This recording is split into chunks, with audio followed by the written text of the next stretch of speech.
Awesome. Well, thank you everyone for joining us today. We've got a pretty simple agenda. So after a quick welcome, we'll have some comments from Steve and Mo to help provide a little bit of context for our discussion today around sustainability opportunities in the academic and research space. And that's really the focus for our conversation today. After that, we'll have Natalie give an update from the student subcommittee discussion on this same topic, happened end of last week. And then we'll take a little bit of time just to go over the academic focus areas, the document that was sent out earlier this week. And then we hope to leave at least 50 minutes, if not more, so the majority of our time together for a discussion on these areas.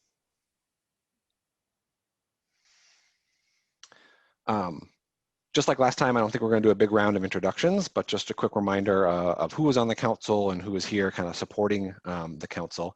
Although I will at least face for one introduction because we have one change. For those of you who are not aware, Kathy Middlecamp, our current Director of Sustainability Education and Research in our office, is actually going to be retiring at the end of this month. So we are sad, even if Kathy's a little excited about that, the fact that we'll be losing her.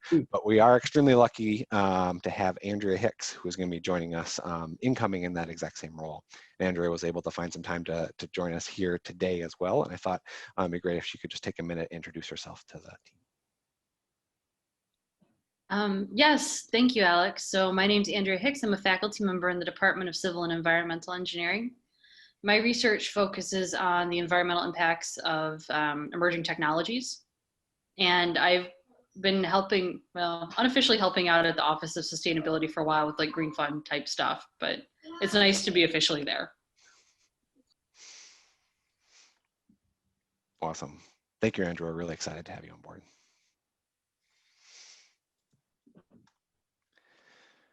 All right, continuing and kind of, again, setting the stage for our discussion here today, checking in on our timeline.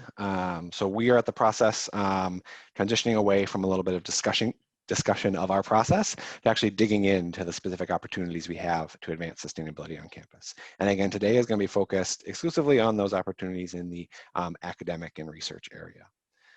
So for today, that is our goal, basically flesh out these focus areas, better understand the challenges we might face in attempting to advance any one of these, the resources we have on campus to help make them real, or what's missing from that document. All leading towards a little bit of homework. We're going to ask everyone at the end of this meeting to reflect on the discussion we had around those focus areas and do an initial prioritization. Say of these 7, if we have limited resources, what's the most important for us to put our time and effort to? Ranking it down from 1 to 7 to least important. So that's the big ask at the end of this. We hope to make it pretty simple so it's not too much time on that. Last time we were together, we focused our discussion on what we called the unifying principles, really kind of these ideas that we hoped we could use to guide our decision-making process as a body. And I think there were some pretty important takeaways that came away from our discussions and our time together. So first, we noted that maybe these are best described as values rather than principles, as we looked at kind of how they were framed.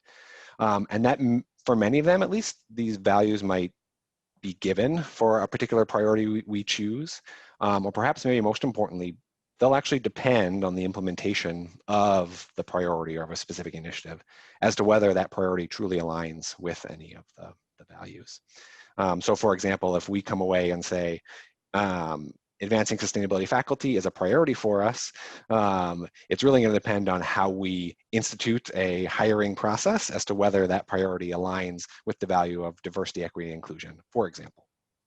That was some of the comments in the discussion that we had. We also had comments and discussion about the values themselves, noting that we want to make sure we're using them, one, to support the urgency of our work, and then also add additional opportunities to highlight academics, athletics, the Wisconsin idea, as well as campus infrastructure.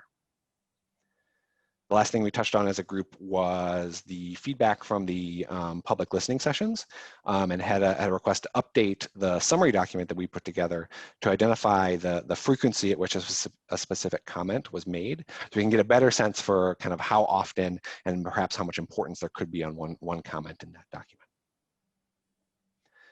On all of these, we have gone ahead and updated both the unifying values document as well as the listening session summary document.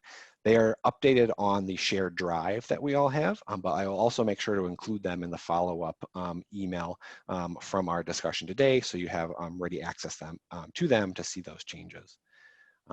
These comments also mean that there's going to be some tweaks to our process that we're going to be following. So for our time together today, we are not going to be directly rating a focus area on any of those values that we discussed. Instead, we're going to ask that you at least keep the values and principles we discussed last time in the back of your mind throughout our discussion today. And then start to think about over the next coming weeks how we'd want to make sure we fold them into our final recommendations to the provost and the vice chancellor. I think at the minimum, we see an opportunity to make it clear that these are values that we think would be particularly important for guiding how we implement the priorities. But we'd love for other thoughts and ideas of how to use these effectively. So that's it on my research or the setup where we're setting the stage for today. But probably the better people to set the stage for today's particular discussion are Steve and Mo. So I would love to hand it off to both of you, whichever would like to go first, to just impart a little wisdom, if you would, before we dive into our discussions. So I wanted Mo to go first, but she convinced me that it would be better if I went to go first, and Mo is always right. So I'm going to go first. And actually, I do think it's more sense because she'll also provide a broader perspective. I'm going to focus on, excuse me, one of the focus areas that we've been talking about and discussing as a group, and it's certainly in the Alex's document that he sent around, and that is to expand our efforts in sustainability-related research. And again, I want to point out that there is some good research going across campus in this broader area of sustainability. And I think what we'll want to do is look to leverage and increase those efforts and thus elevate our campus profile in this area of being a leader in sustainability research. I think talking about this now is good timing as the incoming administration, in case we doubt, based on discussions that are going on, the incoming Biden-Harrison administration's priorities do include goals that are related to our discussions in the sustainability group. They've detailed, as you probably know, 4 priority areas in the coming year. One is combating COVID-19. The second is economic recovery, which is obviously tied to that first objective. Third is racial equality. And the fourth, which directly relates to us, is climate change. So combating climate change is a key priority of this administration. And that means there'll be new federal policies that I think are going to create opportunities in our efforts to adapt and stave off further global warming. This administration is going to be looking for innovations that promote clean energy. They're looking at new technologies to sequester carbon out of the atmosphere. They want a US power sector that emits no carbon by the year 2035. And they're looking at a green infrastructure, right, which would include greater energy efficiency in buildings and appliances. So I think those priority areas of climate change that they're focusing on align very well with our proposed focus area and unifying principle under the area of research and sustainability.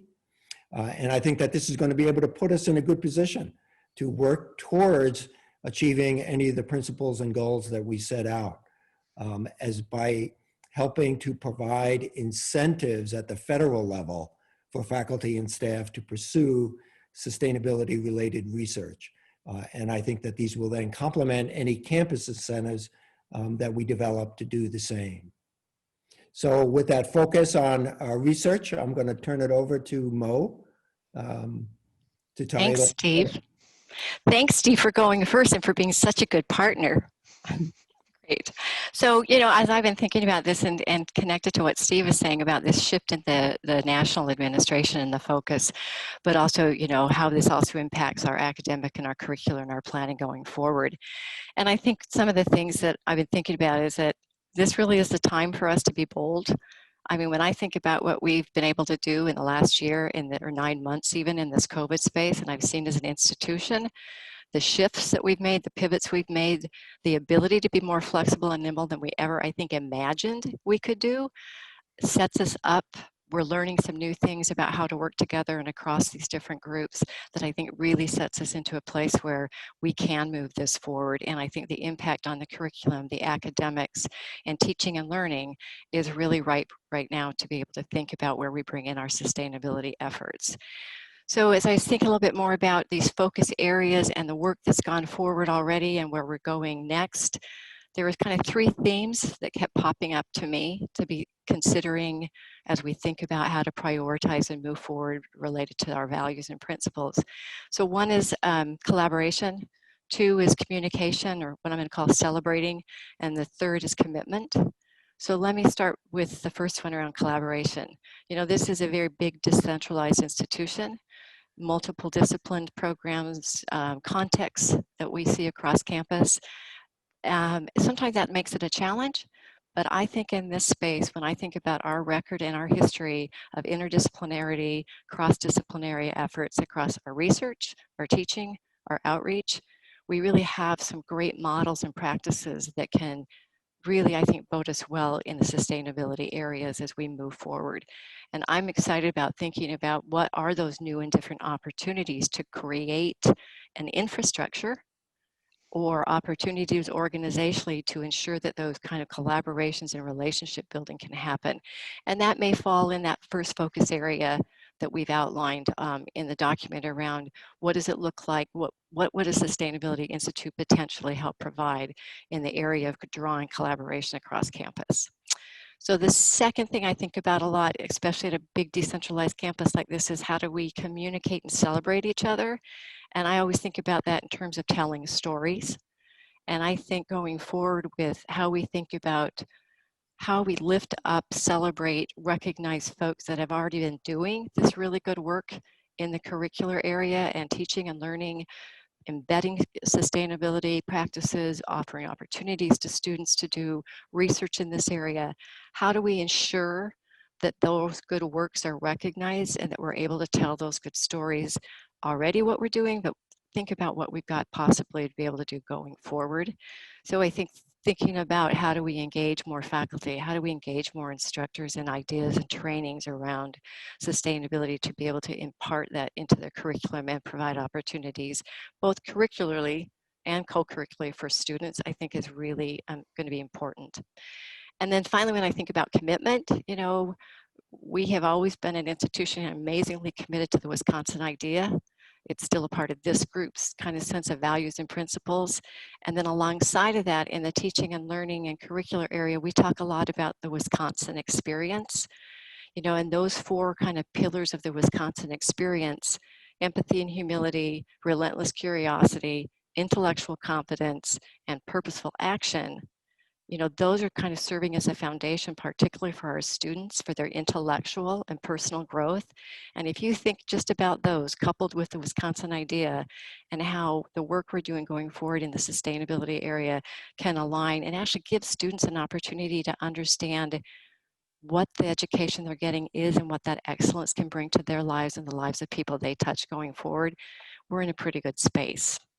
So, you know, I'm just really looking forward to how we think about these focus areas and the work that we've done already. And I really think there's an opportunity to advocate really for sustainability, you know, both in how we communicate, how we're committed, and how we collaborate. So with that, I'll turn it back over. Awesome. Thank you, Stephen Mo. I appreciate you taking the time this morning with us. Next up, Natalie, give a little debrief from the student subcommittee discussion last week. All right, good morning, everyone. What a fitting time to review academics as I go into my finals week of my junior year. So last week we had the subcommittee meeting. It was our second meeting of the year. As students, we had a really lively discussion about what we personally experienced in academics, and as a student, what we hope to see or like what could be different at UW. So I'm just going to list a couple of examples that came up multiple times throughout our discussions that we feel are really important and should be considered in the discussion today. So let me just refer back to my notes real quick. Adapting an educational like sustainability EDU similar to a Canvas module that kind of relates to the alcohol EDU that incoming freshmen have to complete. Just having something of a baseline that all freshmen have to complete that has a basic understanding of sustainability and how they can get involved with sustainability on campus, and so on. Another one is adapting learning outcomes for each class that relate to sustainability or climate change in that specific field. With that being said, instead of doing that, just like having a general ed requirement that relates to sustainability, the environment, something that allows each student to have a basic and comprehensive understanding of sustainability as their time here at UW. And with that is like, as a whole, we want to make sure that each graduate at UW has a complete and comprehensive understanding of the importance of sustainability. I think as a UW student, it's critical and it's crucial that we have an understanding and make sure that each student that graduates from UW has that moving forward with their professional and personal life. And those are basically the basics. We had very lively discussions just because, you know, we all are we love sustainability, want to see it achieved here at UW with our classes. We kind of had a biased view since most of us are in environmental classes and aren't taking sustainability classes, but we want to make sure that we branch that out and that each individual at UW has some experience with sustainability. So a couple of other things that go off with that is increasing sustainability classes at UW that relate to different fields. We obviously offer so much, and sustainability, it relates to every single aspect that we all offer. So increasing sustainability classes, and then also just the visibility of them. I think it's kind of hard to find, you know, sustainability classes that are not just, you know, straight up in the environment. There's so many different classes that relate to sustainability, and making sure that we increase the visibility of those, because we did have a discussion that some of our subcommittee members who aren't in environmental studies majors said it was really hard to find sustainability classes that kind of fit with their requirement for their majors. So making sure that we can increase the visibility of those and that, you know, we do offer them, and making sure that students are aware of them. So with that being said, that's, you know, the gist of it. If you have any questions, you're more than welcome to contact me, and thank you very much.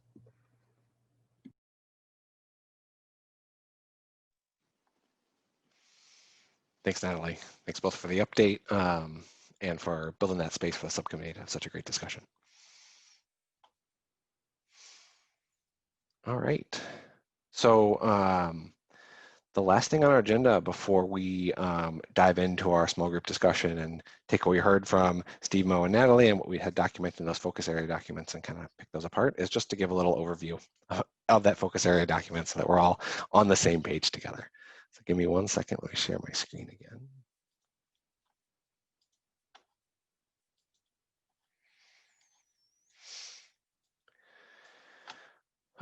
So the first thing I just want to orient everyone to is not the focus area document, but the STARS gap analysis and peer best practice document that was also shared in the email sent out Tuesday of this week. Just a reminder that the focus areas we're going to discuss today, while they came from feedback we heard from the campus community during listening sessions, some of our staff's experience, and some initial feedback we were able to get from Steve and Mo, a lot of it also came from this STARS assessment and the comparison to our peers. So we've shared this a couple times before, but just to orient you quickly, we completed our assessment at the end of 2019, and then after that began to compare ourselves to make pretty much two main groups of schools. The STARS report is public, so all the results from other schools are publicly available for us to kind of dive into and learn from other schools. But we looked at scores from Big Ten schools who had completed the STARS report, and then a group of peer schools that we had a student help us identify schools of similar size, scope, mission, and somewhat aspirational in terms of schools that are on the leading edge of sustainability. This then helped us identify particular areas where we have gaps. So this document is looking just at the academic credits that are a part of the STARS assessment. I say academics when in the STARS world, academics means education and research, so encompass both of those. And if you look here, you'll see for most of these, we're either kind of in line with peers or a little bit below our peer scores. So then what we did is we looked at those particular credits where we had the largest gaps from our peers. And down below, you will find specific examples of peer institutions that are scoring extremely high, and where there is specific perhaps best practices or learnings from those schools, it's included below that as well. So this is just to orient you to say that it's here. We're not expecting you to have read this and understand this from top to bottom, but it's available if you're interested. And just to say that we use this in building the focus area document. So we took the initial effort to pull from this to populate opportunities for us to review.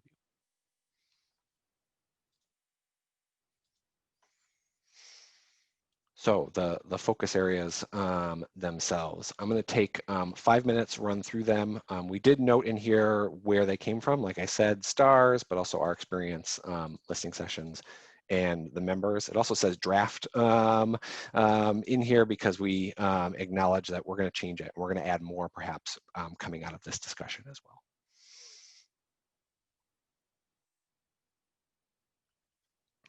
The last thing, as I describe these, in the homework we're going to ask of you, we're going to ask you to prioritize at this focus area level. So say, does it make sense for us to put our resources more on research versus campus as a living lab? We've included example initiatives and action items to help flesh out what it might mean if we said we're going to make sustainability research a priority. What are the things that we could do and what would that look like? And I think there's an opportunity for us to discuss those when we get into our small groups. But in terms of what we're going to ask you to prioritize, it's at this kind of, focus area or the row level. Finally, running through these, just so we all have a sense of what they're all getting at. So the first one on our list here, which is in no particular order, is sustainability research. And this is the idea of finding ways to address a lack of a system to identify and track specifically sustainability related research, as well as perhaps incentives to help faculty and staff engage in more sustainability research. The campus as a living lab focus area is perhaps the only one where the name isn't maybe readily understood.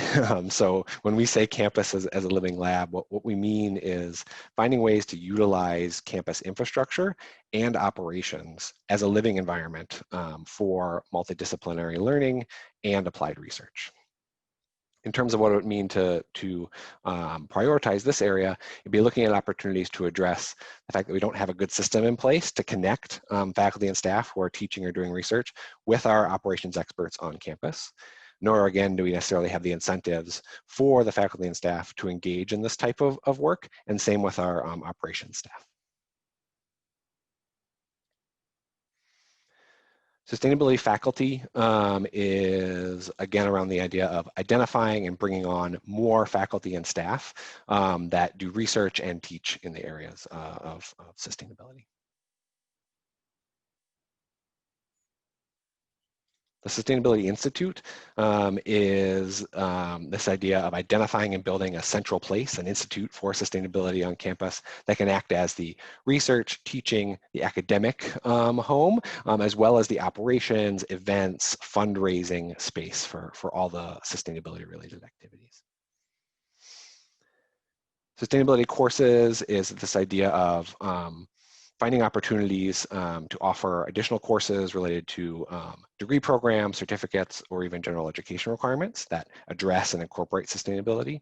And again, providing incentives for faculty and staff to create new or add additional sustainability components to the courses that they offer already. The sustainability learning requirement is something that Natalie touched on, kind of addressing this idea that is entirely possible for students to go through their full degree program here without being at least addressed or introduced once to this idea of sustainability and what that concept means. And then finally, honors and recognition is about really an opportunity for us to better recognize the great sustainability work that's being done on campus, in particular, students, staff, and faculty that are really pushing the envelope in this area. So these topics are what we're going to spend the bulk of our time with together today. I will pause right now and ask, are there any clarifying questions about this or anything we've discussed thus far before we dive into those discussions?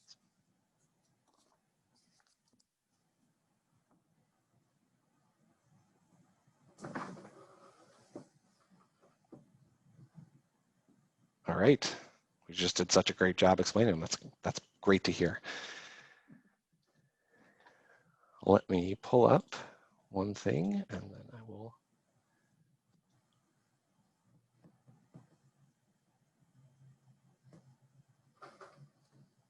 All right, Deb, I think I'm going to hand it off to you to help set up our group discussions. Okay, thanks, Alex. So now we're going to take some time. This is an opportunity for us to really dig into these and have some conversation, extended conversation about them so that you can make sense of them and then be able to do that prioritization activity that Alex referred to earlier. So what we're going to do is split into two groups. This will give people more opportunity to speak because they'll be in smaller groups. We'll spend about 30 minutes in one group and then you'll switch to go to the other one. So you will get a chance to talk about all of them, just not all at the same time. And then again, at the end of the meeting, you'll have, we'll send you the link to the survey where you can rank your preferences across all the focus areas. So they'll all come back together and you'll rank them and depending on how you know what you took away from the discussion in the group and what your thinking is. So a couple things, like as we've mentioned before, we want to talk about what challenges we could face when advancing these focus areas, and what are the resources, what are the, what can we leverage to, I think Steve already mentioned a little bit about work that we've already been doing, and that I think he even used the word leverage. So, how can we leverage what we have and expand on in implementing these focus areas? And then is there anything that we're missing? I mean, these are certainly the things that the folks in the Office of Sustainability think are important based on, their expertise and their experience with the STARS report and all of the research that they've mentioned.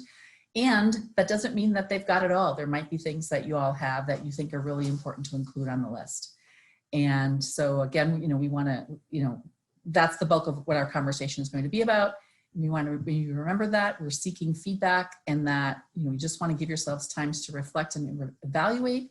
And one thing we didn't talk about was the group agreements from the last time, but the one that I want to make sure that I point out is that give yourself permission to be unpolished. So you might have something that you want to say that it might be what you think is a half-baked idea, but feel free, if you think it's missing, just go ahead and put it out there. We'll be recording in the small groups as well, just so that we have a reference in case there's some, for people who weren't here that might want to go back and follow the conversation. Do we have any questions about the overall process and what we're going to be doing here over the next 50 minutes or so? If not, Alex, work some Zoom magic.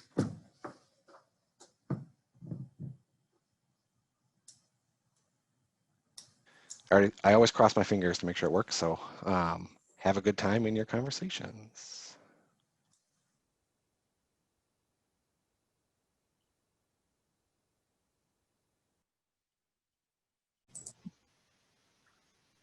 All right, Nathan, all yours. All right, sounds good. And Missy's going to be our note taker today. And what we're going to do is I will bring up the focus areas list and we can talk about them together. I'll run through the guided conversation questions that Deb outlined. And if at any point we want to look at the notes that we're taking or that Missy's taking, let me know and I can share that screen instead. We'll also go over them briefly when we all reconvene and swap. Sound good? And again, I'm Nathan. I think we've met each other a few times now, so we won't do full introductions. Welcome, Andrea, also to the SAC again. It's great to have you on board. All right, so I'm going to try to share the right thing. Oh, of course, it doesn't want me to share the right thing. Interesting. Just a moment. That's very bizarre. Huh. Well, let's try this. I'm going to try sharing my desktop and then I'll try to bring up something and see how that works. Can you see my desktop now? for better or for worse. Okay, so we're gonna go to the focus areas. Can you see that?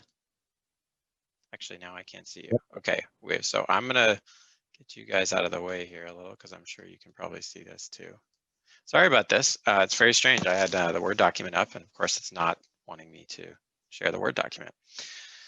All right, so we are going to be talking mostly in the space of sustainability research, but we're going to be hitting 3 of the focus areas, basically these top 3. Sustainability research, campuses, living lab, and sustainability faculty. And so basically, I think we'll just kind of go through the questions and we'll have a conversation, see how it goes. Sound good? All right. So let's start with which focus areas of these 3 intrigued or excited you as you, if you had a chance to review them before, and if not, as you look at them now. And again, we're looking at this left column here, and to underscore what Alex said, the example initiatives and example action items are very real things that we might do, but they're more intended to provide some texture to the larger subjects that we're going to be trying to prioritize eventually. So I'm going to kind of turn it over and try to help facilitate here, but I'm interested in everybody's thoughts on the things that excited or intrigued you about these 3 items.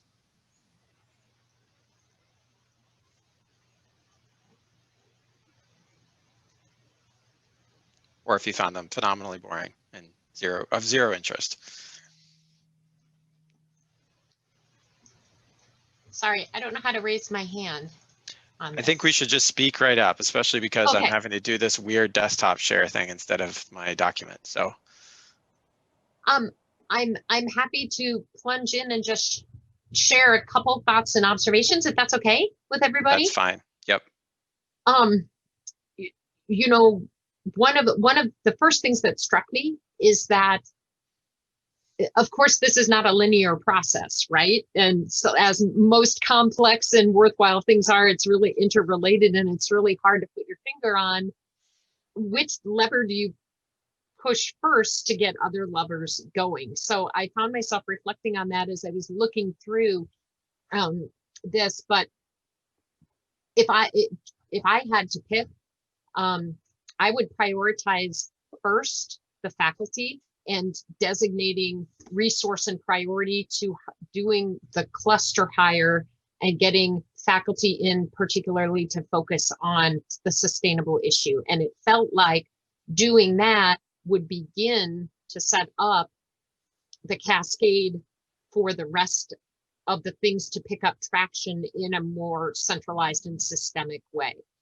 It felt like the other 2, if you were to start there, it might take longer because it would still be more disparate or more scattered kind of initiatives and take a while to bring back together to have the critical mass. So just in my, and I'm not faculty obviously, but just in my thinking kind of more from a programmatic point of view, committing to the faculty positions, the resource, the charge to them might jumpstart then the additional research, the cross-campus collaboration, the campus as a living lab, and the fact that we have such a strong history of interdisciplinary, that condition already exists, which is a great thing to leverage with some new resource put into it. So you don't have to rebuild that. That really is there. So how can you leverage that, add some resource directed at the sustainability area, and the rest will come. That's my point of view, but I am happy to hear other people. So sorry, go ahead. Go ahead. I already talked, so I'll talk after who it was. I can't see who's talking, but Andrea? Yeah, sorry, it's Andrea. So echoing Sarah's thoughts, I think sustainability faculty would be really valuable. I think what's been a little bit weird about faculty searches right now that include sustainability on this campus, at least in the College of Engineering, is it's been very tacked on. So like we want people that study water, and it'd be cool if they did it sustainably. we want people who study roads, and it'd be cool if they did it sustainably. So there's a difference between like someone who studies pavement, and I'm a civil engineer, right? So this is why you're getting, I've seen enough pavement searches. And it's cool if you do it sustainably then. Someone whose core focus is sustainability and advancing sustainability research agendas, paradigm, and tools. So I think that's just something to keep in mind if we did a search. You know, it's the difference between someone who's like, how do I build more sustainable roads with, how do I advance how we think about sustainability critically and come up with the tools to do it? And just a lot of our searches have been like a very tacked on part, at least in my college, compared to someone where that is like a core focus that will actually, if you hire them, work to push these agendas forward. So I agree with both Sarah and Andrea about two things. One is, you know, getting faculty in this research area is going to help with all three of these areas because they certainly overlap.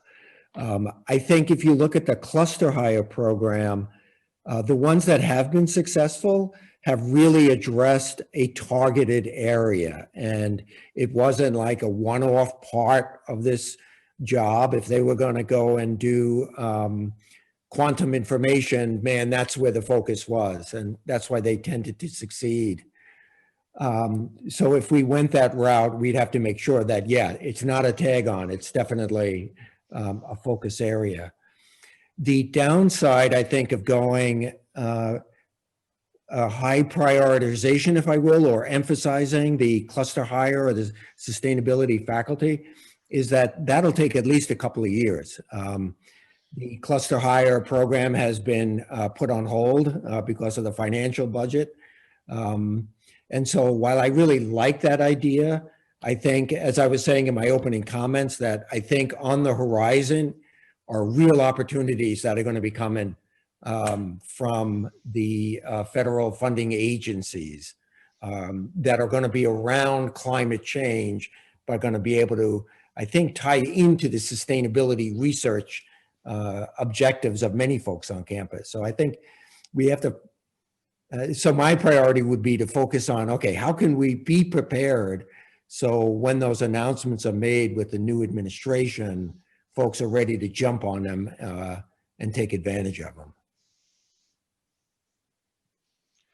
Can I ask, Steve, what do you think some of that preparation might look like? Is it things that you're seeing on this piece of paper, or is it other things that we would need to do in order to be ready? I guess I'm particularly thinking of this, you know, we lack systems to identify and track sustainability related research, which means to some extent we lack the ability to track who all's doing this and who might be sort of targets of interest for some of this new funding. But I'm not sure that that's the problem. I'd be curious what your thoughts are. Yeah, I think in looking at the action items, an important bullet there is developing a sustainability research communication strategy so that people know that this is coming down the road and not down the road, but, is on the visible horizon. And I'm not sure how many people are actually aware of potential opportunities that are coming down the road. So in other words, a research communication strategy to the faculty researchers and other, not just faculty, but all researchers, and not just a communication strategy about the work that they're doing or might do. Yeah, and I think it's a combination in the sense of the communications, making them aware, but also trying to find a way to bring them together to help them support doing collaborations. And again, we're probably a little bit behind on that than where we probably want to be.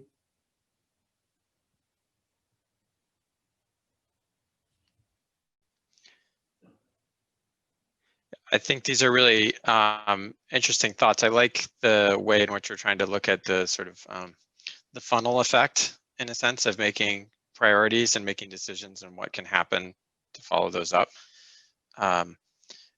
It's probably worth saying out loud that, as Alex was pointing out, the reason for these things being on this sheet of paper are partly stars as well. And so some of the things that we'd be gaining by, for example, defining criteria for sustainability related research is to communicate and also to kind of measure how much we already do and raise our larger brand as a sustainability organization. And I'm kind of curious, putting STARS points aside for a minute, what you all think about that as a value. Is that a value that we should be paying much attention to, or should we be more paying attention to, I guess, creating kind of like the faculty infrastructure for doing the work and for getting the grants, and then follow it up with communications? I'm not sure if that question made sense. I think if you have a brand, the faculty will come, is a good way to think about that. Sorry. Yeah, Yeah, sorry. I agree with Andrea. It's sort of hard to build a communication plan without the there. I think, you know, sometimes really complete and thorough preparation and process can be to the detriment of actually being able to just jump in and take action. And I think if there's a commitment and a clear charge and some resources to do it, then that communication can come along at the same time.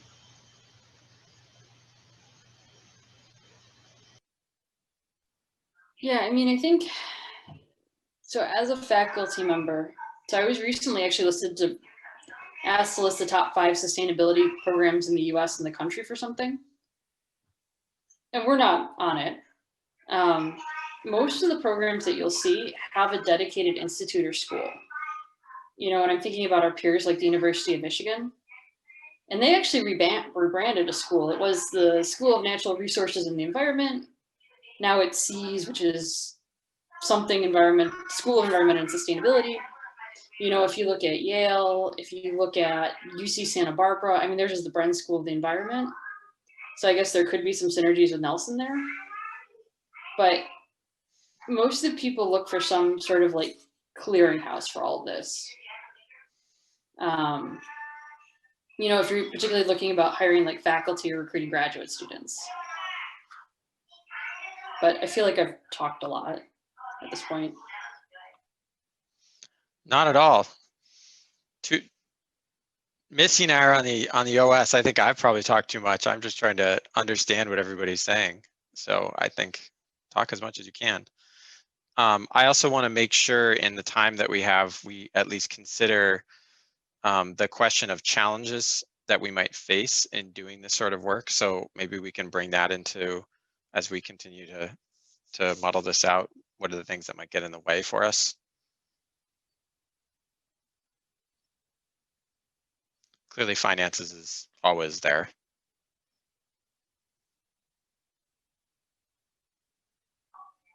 I would say that there's disincentives for some of the sustainability research right now. Because you might be applying to programs outside of your normal program homes when I'm thinking about external funding. And if you're worried about your hit rate, that could be problematic for faculty if you're in a college that likes to focus on that. You know, and I keep looking at this checkbox in Whisper. So I was signing Whisper things yesterday. You need to be able to define sustainability criteria to decide whether you need that checkbox. It makes me think of like the human subjects checkbox. You know, like you hit this checkbox if you're going to have to run it through IRB, right? When do you hit this checkbox? Is it my proposal has the word sustainability in it? Is it that there are nuances about climate change? Like how much of a core thing means I have to go hit this checkbox? And then what does hitting this checkbox mean? Does it mean before I get my money, I have to go contact someone? Right, so like IRB, I have to go talk to them and sort things out before NSF will give me my money. So I think that's maybe more of an operational question. Yeah, and I'm glad you raised that checkbox question because inevitably I will have to convince RSP to put it in there. And as you might expect, they're very resistant to doing that just because everybody will want a checkbox. And I think you raised some really good questions about if we do something like that road, which they'll do. We did get them to include a new checkbox on a topic that deals with stem cell type research. So it can be done if we can demonstrate the need. I think the concern that they will have, and I haven't approached them about this yet, is what is the definition that you're using and how will faculty be able to understand that? On the flip side, I know when we did the STAR program, trying to pull out information on research and sustainability was no trivial undertaking that our office did and was interesting, but I'm going to guess we probably missed a lot of sustainability related research that went on just because we weren't using the right query words. But yeah, that'll be a roadblock that we will have to be overcome, even though it seems like a very easy thing to do. Everybody thinks to see a checkbox and whisper is wiser now, is an easy thing to do. And actually there is resistance to doing that. Well, as an office, we've had a difficult time defining what sustainability is for ourselves to some extent. It's almost too holistic if you really take it seriously. And that means that it can be hard not only to communicate what it is, but then to define it in such a way that you can create things like checkboxes or learning outcomes or course attributes and so on. So I think those are all really good points to bring up. And actually, Nathan, as you say that, I'm remembering we do have a, I won't call it I'll call it a checkbox for a lack of a word right now, but on courses, right, of whether or not they're meeting the sustainability criteria. So I'm wondering, down the road, after faculty in particular get used to looking at that criteria for the courses they teach and whether or not they should flag this as a course that deals with sustainability, will they become more comfortable with a future checkbox in Wiser about research that's dealing with sustainability? Sure. Yeah, that's a good point. So there's kind of a couple other questions here. We just got the 10-minute warning from Alex, and I just want to make sure we bring these into, and I'm just going to kind of pull them in together. One of them is what resources, including things like expertise, partnerships, success stories, are available on campus or from your teams that could support advancing these focus areas. So, here we're trying to do a little kind of advanced work on how we make these actionable once we finally create some priorities and then hopefully get a few of them approved. And then the second piece is, are there any here that are missing? And we have the other ones that you're going to talk about when we swap groups. So I will scroll down just to briefly remind you. Those include a Sustainability Institute. I'm a big fan of that one. Sustainability courses, a learning requirement, and then this kind of broad category of honors and recognition. But I want to, as I say, bring those two questions in. So what do we have on campus that we can mobilize, and what are we missing here from a prioritization standpoint that we should be considering as a team?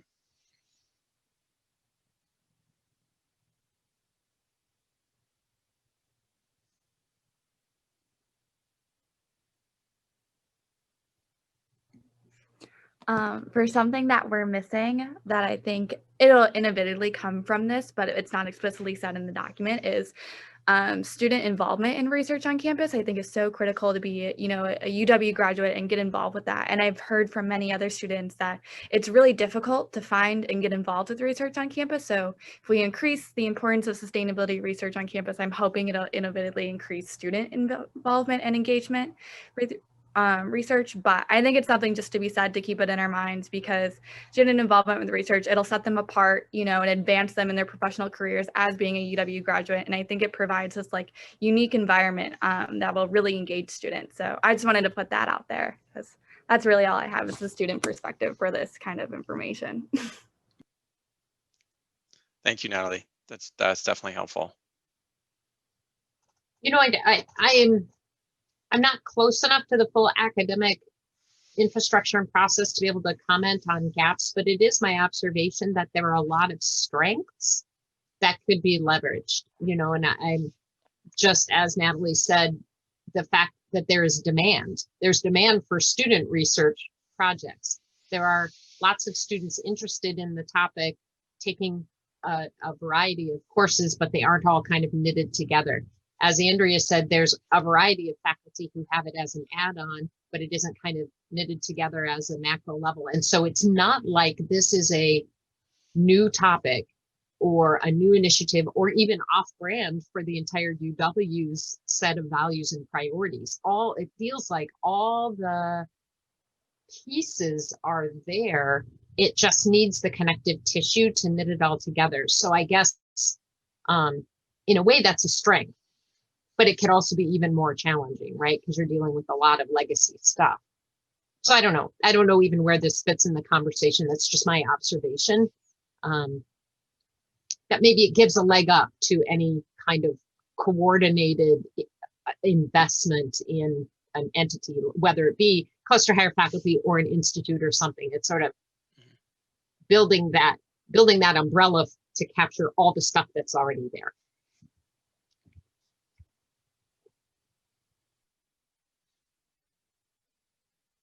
I wonder, does Campus as a Living Lab cover what we need in that focus area? In other words, could we pull things out of that? Would it be useful to pull things out of there? I'm thinking like, you know, we're talking, you know, Natalie mentioned we need more opportunities maybe for students to collaborate on research. Andrea, we've spoken about this a little bit. What about, you know, these opportunities for faculty and staff to collaborate with campus operations experts? You know, is that itself a focus area and Campus as Living Lab something else? Or maybe Campus as Living Lab is just not the term. I'm trying to think of how to make these focus areas work better too as categories. My take would be Campus as a Living Lab is fine. Nathan, you've heard my thoughts, but a lot of it is just breaking down the barrier and making it easier for faculty to work with the facilities folks. You know, if it's easier, people will do it. And if you provide some of that like connectivity for them. I mean, so you can do Campus as a Living Lab research on teaching about sustainability. You could also do Campus as a Living Lab research on the campus itself, which are sort of like two different things. Yeah, I think it's good. I've got ideas on what we should do, and there's some things I'd like to do come January. One thing I put in the chat actually to echo Natalie's comment is what if we did something parallel to the like summer Hilldales for undergrad research to incentivize student research? What's the example you're offering? I don't recognize it. Right, sorry. So undergraduate students can apply to work with faculty and be supported with like campus fellowship funds for the summer on particular research projects. And Hilldale is broad. There's like a targeted one I remember on like eye disease or something. Don't quote me on that. Why not have a targeted one on sustainability? Like students come up with a research plan, it goes to a committee, they pick some of them. And it's relatively low cost compared to a lot of what's on this list. Yeah, that's a good idea. Yeah, you know, so that may be, I was wondering about, and maybe somebody knows this answer more than I do, but I have a sense, and then again, I know it's a sense, it's not data, that the programs we have on research experience for undergrads are smaller than our counterparts. In other words, we don't have as many as some of our peers do. That's the sense I get from talking to our peers. And so, you know, there's an opportunity potentially to get funding to support a program that deals with research experiences for undergrads that surround sustainability. I don't know, Andrea, do you have that same sense? Is that? I do, based on the inquiries I get from students.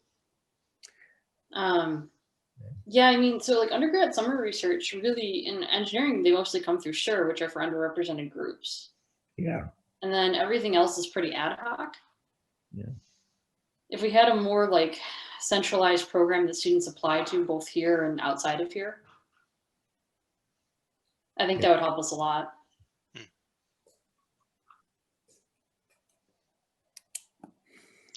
Well, we've got about, I'm guessing, a minute and a half left here. I'm not hearing any additional focus areas that we want to add, at least at this moment. Is that accurate, or is anything popping into your head? Even sort of half-baked ideas, as Deb said.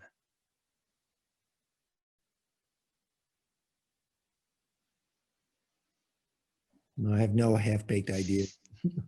All fully baked ideas. That's how you get what you got. Well, I think what I'm hearing is that there's a lot of good, I think what I'm hearing is there's a lot of good stuff in these focus areas. It's partly about different sort of almost logics for how we prioritize them, and considering maybe, before we prioritize something, considering what the implications of doing so might be in terms of, for example, I'm thinking about the sustainability checkbox question mark. Is that something that is, in a sense, going to be more trouble than it's worth, or is it actually something that's going to pave the way for, for various kinds of successes? And I think I'm hearing a lot too about the potential benefits of collaboration, certainly amongst students and faculty members, especially, and also faculty and operations. And then this piece about making UW-Madison a sort of a place to be when it comes to sustainability work, and sort of as Andrew said, if you build it, they will come. I think it was Andrew who said that,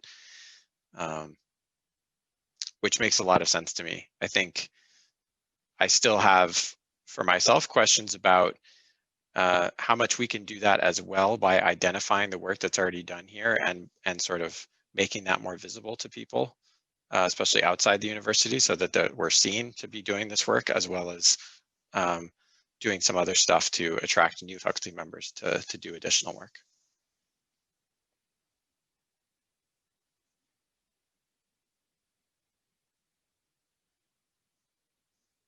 Thank you for taking notes, Missy.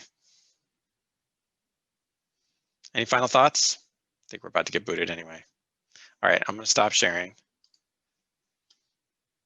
And thank you all for the conversation. You have to hit leave room, or? I think he's going to do it. I think you guys are actually going to stay, and me and Missy are going to move. Oh, okay. Yes. All right. Different flight plans. I'm glad you said that, because I was about to hit leave room, and I would have. Don't stay here. Yes.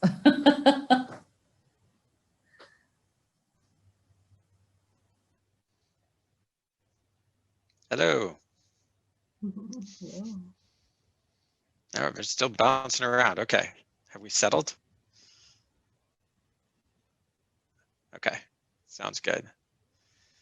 Well, nice to see you. These are smaller groups than I expected for this round, but we lost a few people last minute. So great to have you. Again, I'm Nathan. I think we've all met at this point, and we decided not to do full-on introductions, but Noel, Jacob, Mark, glad you're here.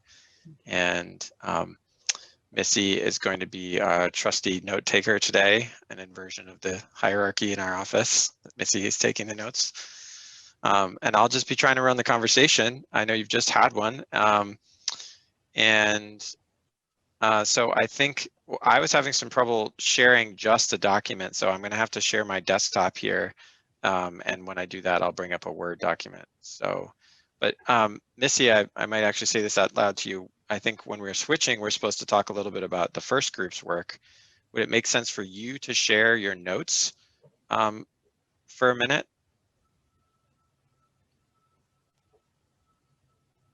And then if you can do that, look at that. There was a lot of thoughts. Is there a way to, if you control plus, to enlarge the image of that?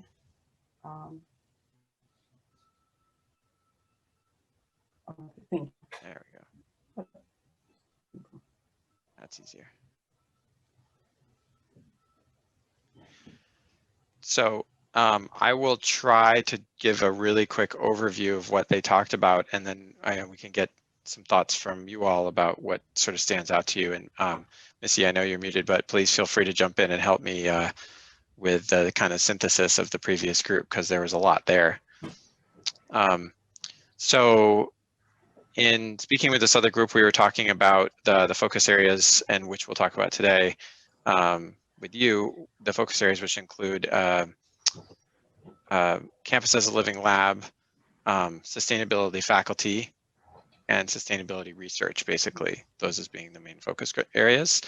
And we talked about a few things. The group was interested in part in, as we prioritize, which, if you prioritize one, do you create a cascading effect where the others then sort of start to happen more naturally? So there was kind of an argument made about if you do the cluster hires and you kind of focus on faculty members who are really tuned into doing sustainability work and who are brought in to do specific sustainability type projects and not just have it be an add-on, which is the way it's often done on campus, do you then get more sustainability research and you have more opportunities for a campus as a living lab, basically. We also talked a little bit about the barriers that students have to working with faculty, and the idea that we need to create better systems for students to have access to faculty and to know what faculty are doing and know how to get involved with them, that some of those systems are a little bit compartmentalized right now. Likewise, we're lacking to some extent the ability of faculty to work with operational units on campus. Not that they can't do it, but they just don't necessarily know how, and there aren't necessarily the pathways there. Thanks, Missy. I know I'm bouncing around a little bit because I'm trying to hit some of the high points. I can't figure out how to move my screen over, so my. Go ahead, please. I was going to say there was another consideration. You know, Steve mentioned the Biden administration's new focus, and there's a temporal aspect to this, right? The opportunities are really only a couple months away for us, and hiring faculty, especially cluster hires, when there's no money for cluster hires, is going to take years. So, what are some of those things that we already have on campus that we can accelerate or take advantage of? Yeah, that's a great point.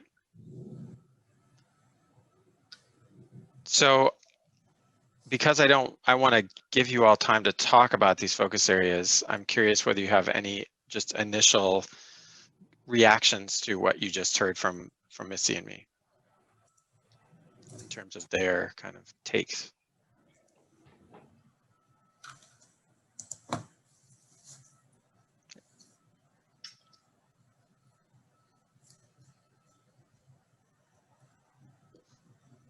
Am I on? I'm off mute. Okay. You're good. Well, not being on the faculty side of things, I don't have a whole lot of perspective on the research and the faculty, but on the campus as a living lab. We talked about this in our other session as it related to coursework, because campus as a living lab shows up here as you know, the interplay between research and operations, and we wanted to also fold in the classroom into the living lab too, right? So that maybe they show up as separate things, but maybe it's all kind of together. The campus as a living lab includes research, classrooms, and the operations. So I'll just pull that forward into this conversation. That'll show up in the notes. Nola and Jacob know that from what we talked about in the other group. So Great. But yeah, but I don't have much of a perspective on research, sorry.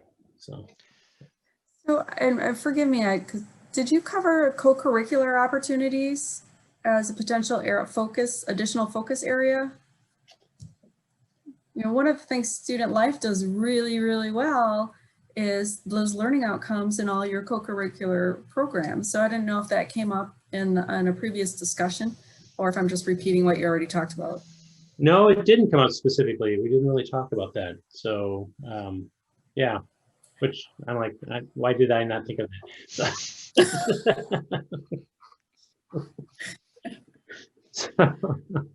That's why we have a council. I did bring up, we did, talking about the learning requirement. It was on the, in the other group. And I did bring up the possibility of adding sustainability to the leadership certificate, which is a co-curricular thing, right? So I guess it could come up in that way, but that maybe the campus, it'll be hard to get to a coursework requirement for all majors, but we could add a sustainability requirement to the leadership certificate, which is, so you can't really get your leadership certificate when you graduate unless you've done something in the area of sustainability, right? So we did talk about it in that way. So, which would play into this campus as a living lab concept as well. So, yeah. So.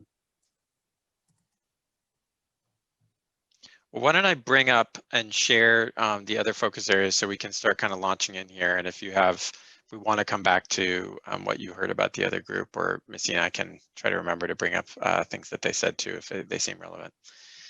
All right, so I'm going to, yes. Well, so now it's working, so weird. All right, can you see Microsoft Word? Yes. And is it big enough? Should I zoom in a little more?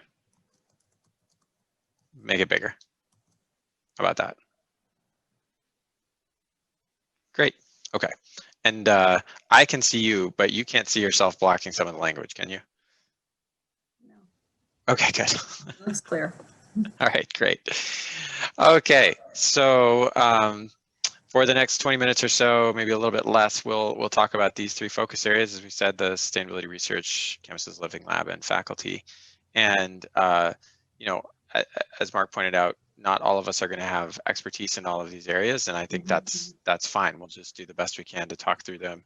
And in some senses, I think it's good to be bringing people who don't have direct experience, because you can kind of take an angle on an idea and kind of bring a fresh mind to it. So, of these three, I'll kind of try to work through the focused questions that Deb offered. Which of these do you find the most intriguing or exciting, if any?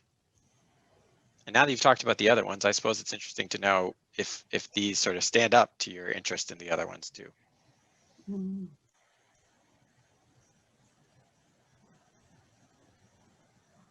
And no need to raise your hand or anything, just jump right in whenever you have something to say.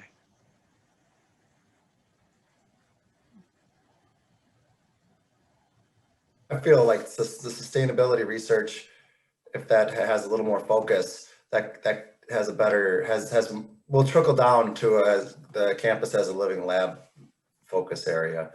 The sustainability research requires a little more resources to have initiated, and the campus as a living lab is more of a reaching out. How I see it is, it's a personal effort that can be done through reaching out. So that's my 2 cents. So in a sense, doing more sustainability research and figuring out how to track and process and kind of market would create more projects, in a sense, that might happen via campuses living lab opportunities, or that faculty could take up. Essentially, yes. Yeah.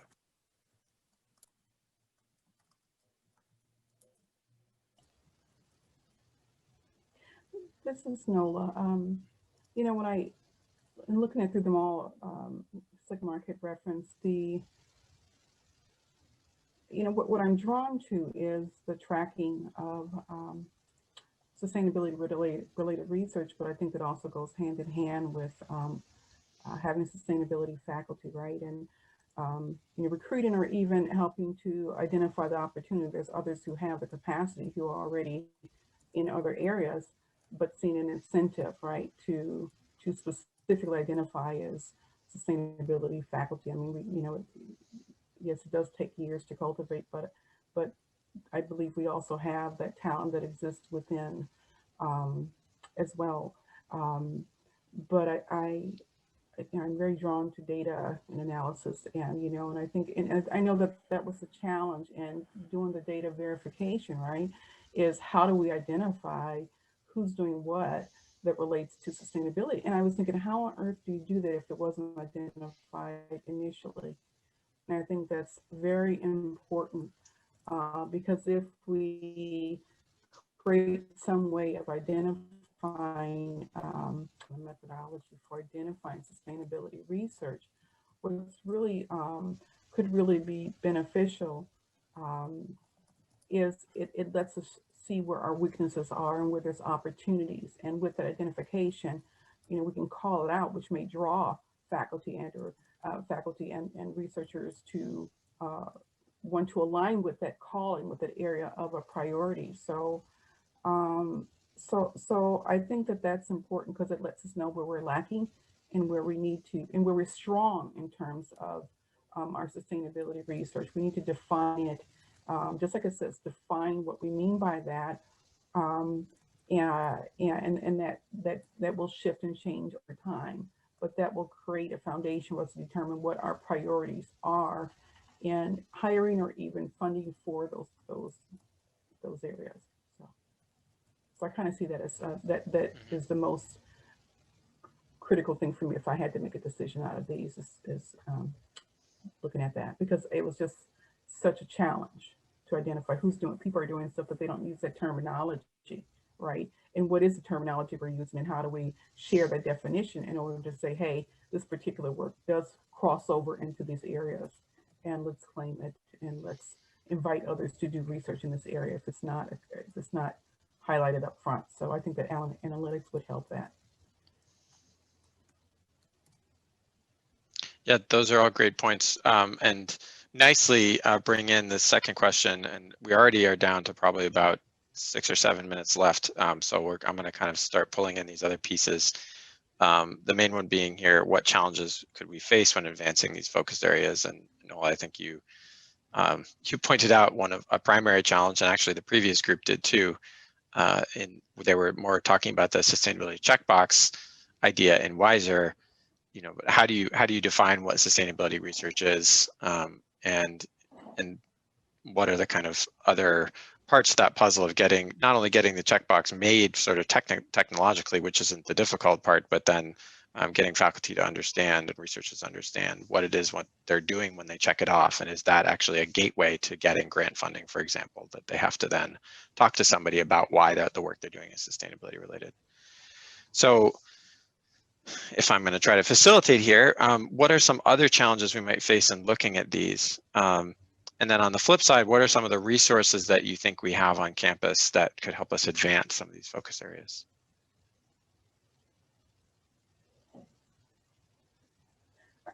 This is Nola. I think initially challenges I think about is funding with so many priorities, right? And that's not even thinking of the impact of COVID, right? And now we're looking at shortages, right? So what can we do with what we have? I think the opportunities that we, I think the opportunity, you know, I don't know, when I see something as a threat, as a challenge, as a limitation, it really is an invitation for innovation and opportunity. And so if additional funding is not a possibility at this time, if cluster hires or something off, how can we still make some of this happen? How can we cultivate a living lab? And I think it goes back to being strategic in our efforts to identify opportunities that exist based upon what we have, who we have on board, what work is being done on board. So, I mean, when I look at campus as a living lab, I think about, and it talks about collaborations, right? And in partnerships, and that just requires a lot of creative thinking, but it starts first with our clarified definition of what we mean by sustainability research. I think it needs to create some type of a framework. I don't know if any seed money exists to make it an incentive for those to collaborate. I think it would be great. I think an opportunity exists for us to create a portal where we invite ideas, and where we invite definitions and suggestions from others about what qualifies as sustainability research in terms of what are some innovative collaborative opportunities. I mean, I think if we, rather than to be so strict about it, first of all, invite the opportunity to put out an idea, and then cultivate that, and then respond to that is an opportunity that we have. Yeah, so the challenges, like I said, finances and having the bodies to do it, the opportunity is an invitation to structure feedback, and then analyze that and come back with an offering. Thank you. I'm done. Some great points there. Are we in, because we're probably got a couple minutes left here, are we missing any focus areas? I know you sort of tried to answer this question before, I think. You've seen the other ones now, you've got these added on. So we've got, I think, 7 in total, and we're going to be asking you, as Alex said, to try to initially rate them. But do you think there's anything else that we're missing here, or anything that should be pulled out and made its own focus area? This is Nola again. With regards to academics, there's a division of continuing studies that offers a buffet of courses, and I see that as a part of course, academics. I've used it as a way to develop my learning in other areas. I don't know if that's considered a part of this academic area. I don't know where else it would go if not that.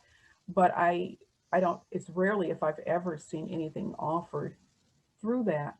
So I think that thinking of ways that we could extend, well, that probably goes into the other area that I was at, That's okay. portion.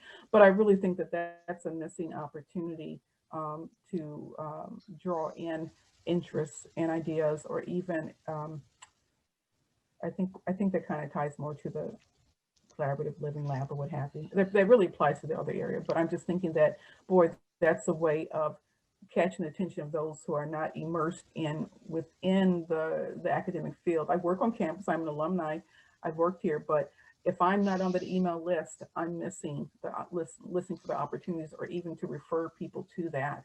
And so I'm trying to think of ways of expanding collaboration beyond the Nelson Institute Environmental Studies area. How do we catch the listening of those outside of the community? Yeah, so I'll stop. Yep, good points. Jacob and Mark, any thoughts from you on kind of any of this, the challenge or resources dyad, or the possibly missing focus areas?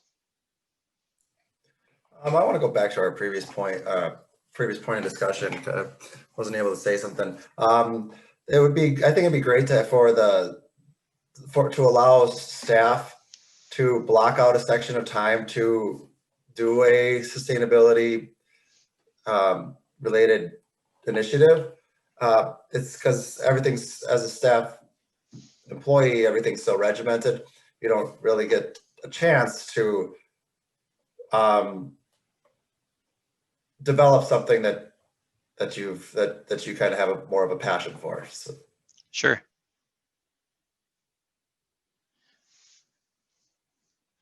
We're down to our last minute here, but I think that's a really good point. I'm academic staff as well. I think a lot of staff, you've got your job, you've got the things you're supposed to do, you have your days and weeks to get through. How do you make space for projects that aren't merely on your weekend time, but are actually supported by the institution?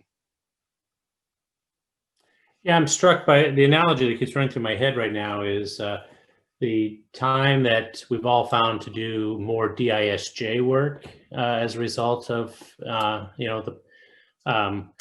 what happened this summer, right? And so book clubs and all those types of things, and more goals and initiatives. And how do can we think of sustainability as that? Can we imagine book clubs around sustainability and people actually setting aside time in their jobs for their sustainability initiatives? Jake.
Okay, how about if we get started, and you can refer to that document as we go through this. So I think what might make the most sense is to answer the first question: what challenges could we face when advancing these focus areas, and take them one at a time, just so that we're a little bit organized in the way that we're doing this, and we want to make sure that we hit on all of them. So as we think about a sustainability institute, what are some of the challenges that we could face when trying to implement this? And because human beings don't think, necessarily all about one thing, we'll do the flip side of that too. What are the opportunities? What are the resources that could support advancing these focus areas? And when you think about resources, we tend to go to money, which is really important and often something that we really need, but we do have other there are other resources for us to think about. Expertise is a resource. People, partnerships that we might create are resources. Our history, the success stories, as Mo mentioned, those are resources. Time is a resource. So yes, we want to think about money, but expand that idea of resources to other opportunities that exist as well. So Sustainability Institute will be up first, and I'll leave it there for y'all to throw out your thoughts.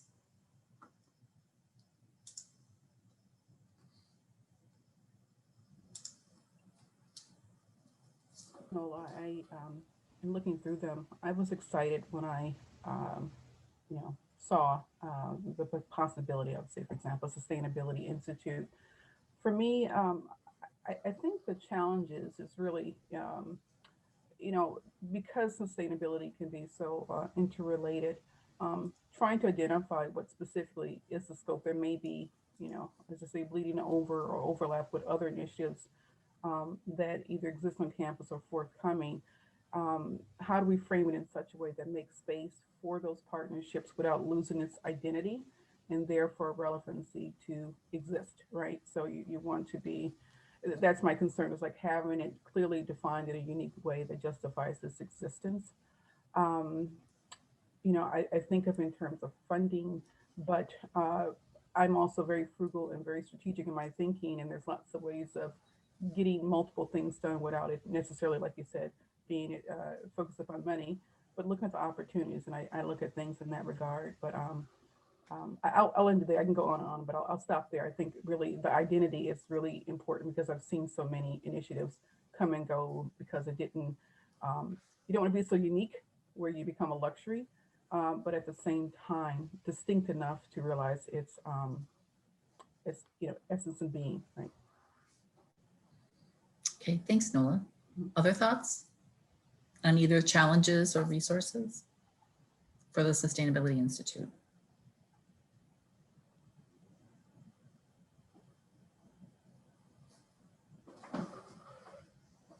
So not being a member of the academic side of the house, how, as I'm trying to think through challenges, when it says home for faculty, is one of the challenges like what school or college this would belong to, or is that not an issue? Or I don't understand that whole piece. Like, where do institutes find their homes currently? So. Oh, Mark, that's actually a really good question. And I think, and others jump in, but so I think this idea is creating an academic home that sits itself somewhat like a model that we have at the Nelson Institute. So in a sense, not embedded necessarily within a school and college, sorry for the background, but potentially that is, but really trying to find an administrative and a organizational structure in which faculty could actually have tenure lines within and for a sustainability purpose and measure, that you could offer courses specifically with this whole idea and programs around sustainability. So it sets itself into a more defined area, if that helps a little. Yeah, okay. Mo, would you also say that it takes a systems approach to the idea of sustainability and how we cut across the whole campus in lots of different ways to Exactly. move this forward? Okay. Right. And so if I could just continue, then I think where I was going with it is very much where Nola went in terms of a challenge is how do we be really clear about the distinctiveness and yet not in that distinctive, not allow for that alignment or connection to the other existing institutes and centers. I think another challenge is just basic challenge of setting anything up like this.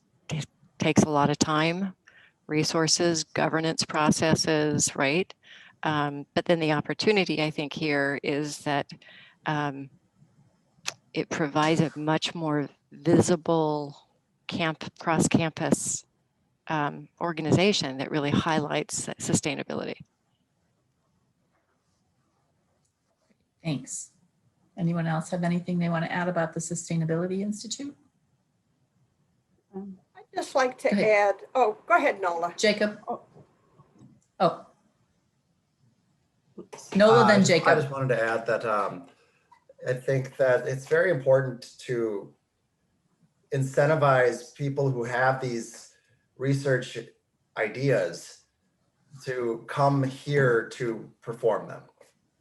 I think that's a challenge that this focus area will have.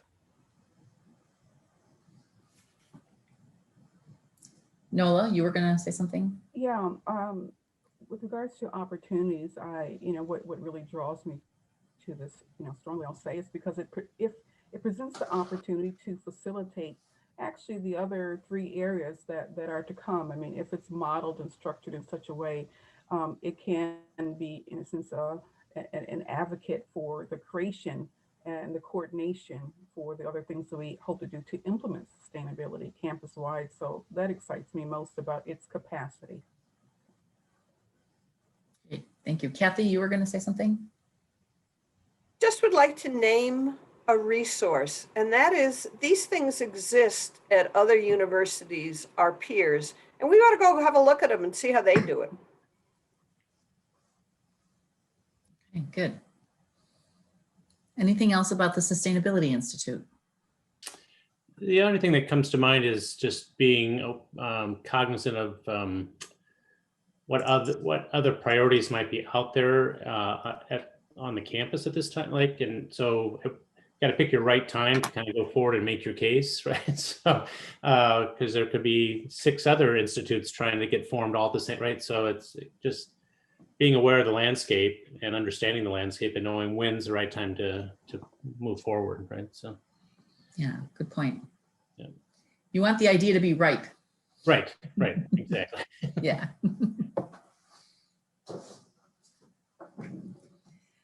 Are we ready to move on to sustainability courses? Just want to make sure we get a chance to talk about all 4 of them. Thoughts about that one? Did I see a thumbs up from you, Mark? Just that I was ready to talk about it. Yeah, sorry. Okay. All right, good. I just wanted to clarify what the thumb meant. Is there the thought that comes to mind here for me, and I remember when I first came to UW-Madison, the big push at that point was to get notation in the course catalog for service learning courses, and to try to, elevate that as a concept across courses, across the schools and colleges. To what extent were faculty involving service learning in their courses, right? So is it a similar concept work here, or does that already happen? I don't even know, so. Oh, I know a little bit about it. The answer is yes. We now have a provisional attribute that has gone up and down the approval food chain. And the attributes now are based on learning outcomes. And about 300 course instructors have requested the attribute. They've got another 2 years to get the learning outcomes in their syllabus. And then it moves from the provisional attribute to the permanent attribute. So this speaks very much to visibility. And all I can say is, yes, it needs this visibility. Thank you, Mark. Other thoughts about the sustainability courses? Nola, go ahead. This kind of, touches on what Natalie had mentioned as far as the student perspective. It can be difficult to find out about these courses, and sometimes that's where your gold may be in those who are not, in the obvious spotlight. Examples I came on as a student. As an older person now, I look back and I would have been totally drawn to the environmental studies area, sustainability, what have you. But there wasn't a sense of being in community if you weren't that defined major, if you didn't come out knowing it. How do we maximize the opportunity for others? You know, if there's an initial requirement for freshmen coming in, that's one thing. But how do we illuminate the opportunity for other non-majors to take the course? Because there's so many, well, we know it's just interrelated to so many other areas. How do we facilitate those opportunities to take the courses? So I see in here a great way is to develop and offer training for faculty, right, to incorporate it in. But the promotion, right, the marketing of the existence of those courses, I think really is important because we're such a behemoth of an institute that you can not even be aware that such a thing exists. And it's so easy to get lost. And if we're in the community of interest, right, how do we think outside that box as someone who's not a major? I think it's really important we hear perspectives from those who are not. I just taught environmental justice, and several students said, I just took the course because it fulfilled a general requirement, and they end up shifting their perspective and their awareness. And so how do we do that so that such courses can be successful in their enrollment, right? And the fulfillment of what we hope to do, that they don't just get a competency, but they actually, perhaps their values may be influenced by their knowledge. Mm-hmm. Mm-hmm. Yeah. Others? Anything we can leverage or any resource issues? Go ahead, Mo. So I'm just thinking about this one, of course, I think with Kathy's work and all about the attribute, it's one way to begin to address what Nola was talking about in terms of how do we make these more viable and visible to students. My earlier comments this morning, just what I think about this area as being a potential with some challenge, but a lot of opportunity in terms of creating those new collaborations. Thinking about how we do that better communication around this area for students and our instructors. I think, of course, the challenge is recognizing where we're doing this work already and how do we make those connections to other folks in disciplines that you may not think have the ability to have sustainability content, which is also to our students' perspectives. And I think the idea of bringing faculty together and instructors together. I mean, this is where I've often seen the most passion and creative work is providing those kind of grant opportunities or give people space to rethink and redevelop maybe what they've been doing with a different lens. Could be pretty exciting. Okay, thank you. Oh, and then you mentioned to have resources.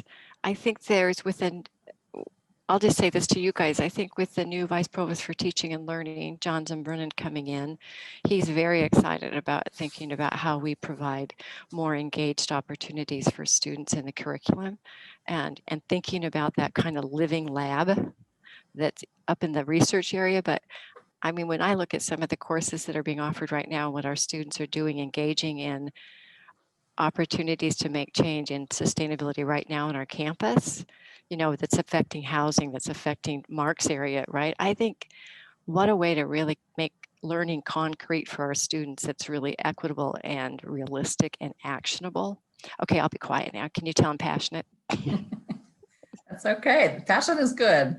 And your point about these aren't necessarily separate areas. We've just had to make some sort of artificial division so we could talk about them. But yes, there are absolutely connections with that page 1 as well. So yeah, thanks. That was the observation I was making, that talks about research and operations together, but operations could also be with the courses, right? So yeah, well, we'd love the union, housing, all these units on campus. We'd love to be a place where the courses get to practice or experiment or do whatever, right? So yeah, yeah. Okay, anything else about sustainability courses that anyone wants to make sure we capture?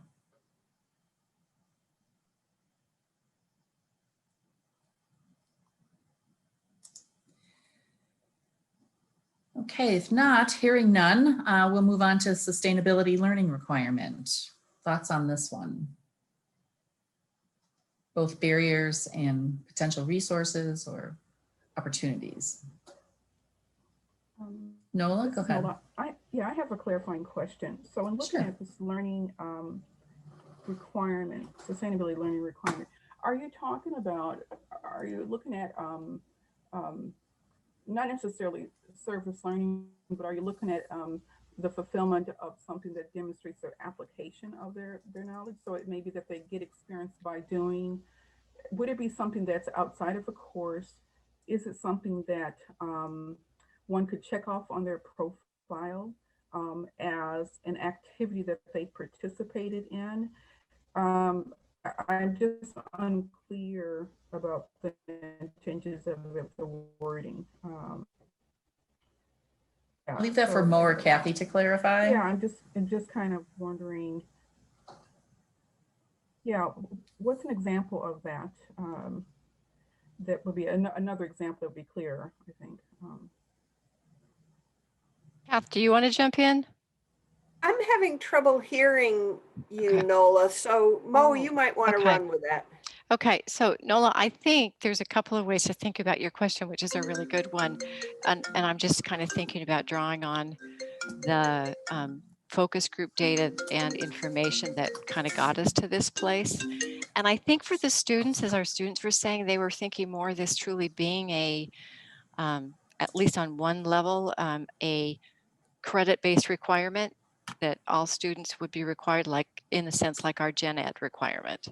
I think to your point, it's not clear about that, but could there be another way that we integrate this kind of opportunity for students, both co-curricular and curricularly?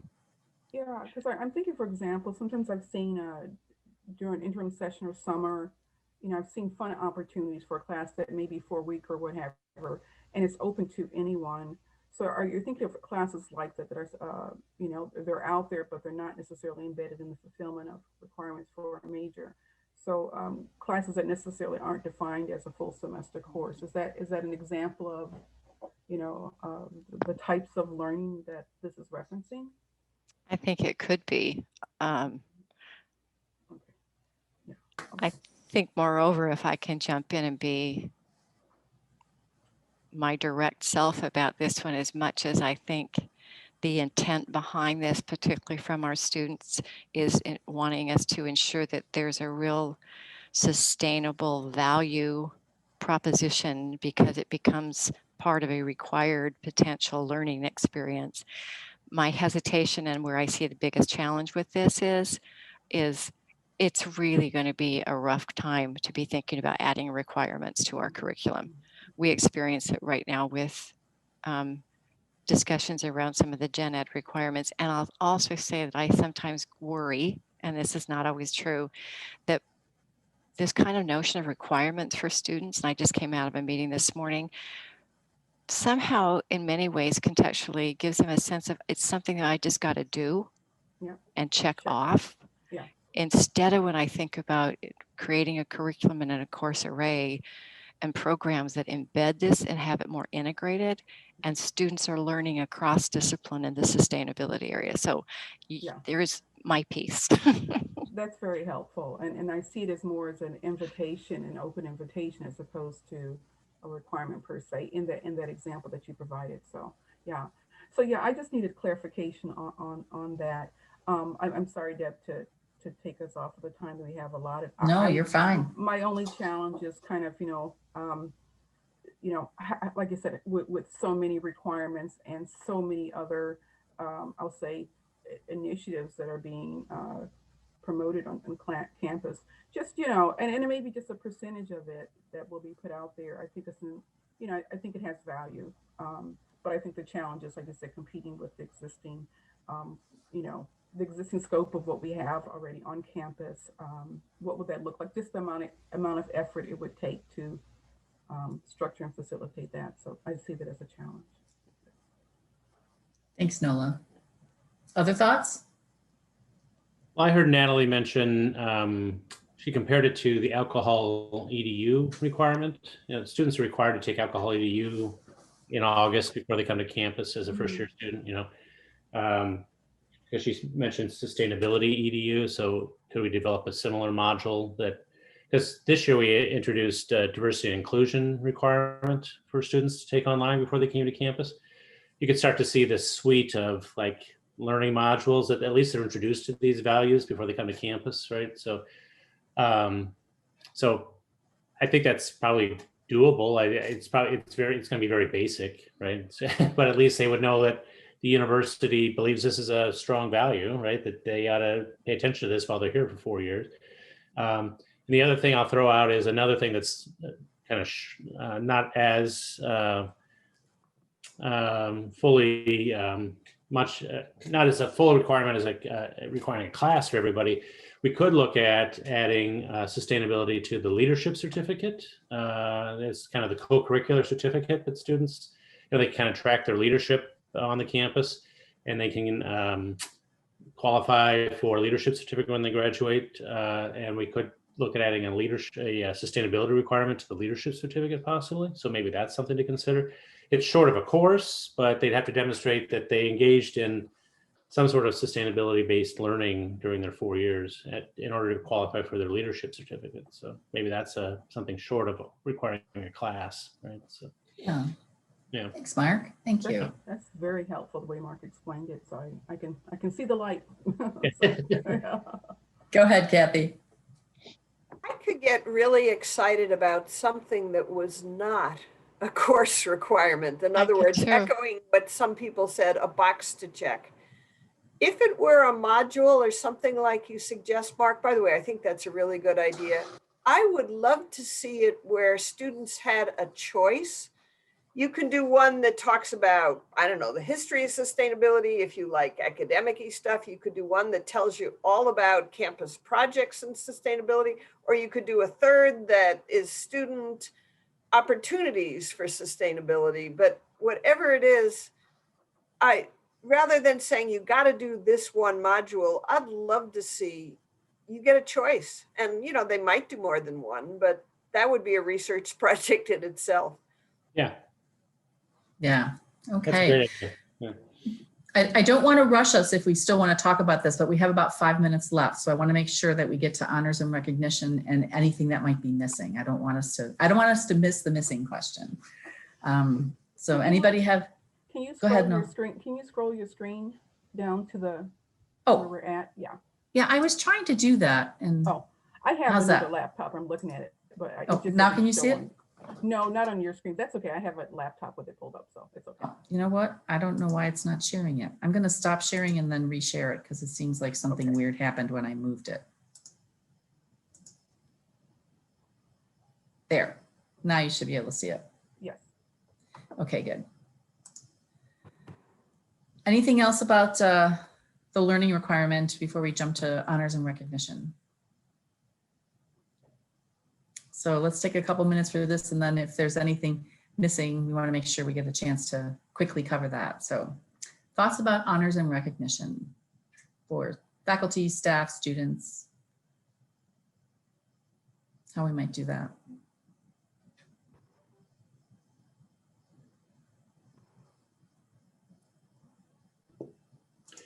I think this makes a lot of sense. The only challenge is there's such a wide, I don't know, there's just awards all the time on the campus. And so you just want to set it up in a way that it actually gets the recognition it deserves, right? And so it just seems like every month there's another thing you're supposed to nominate somebody for, right? So, and people stop paying attention sometimes. So that's probably more of a critique of the overall process of awards in general. I think it's important to have sustainability be one of those things. I agree with that for sure. Yeah. So, So I echo Mark. I think Mark here, that's really the only challenge I really saw is how to make it, something that the process itself was valued. But I think we have infrastructure and support already in place that recognizing students and faculty and staff around this, we could build right in.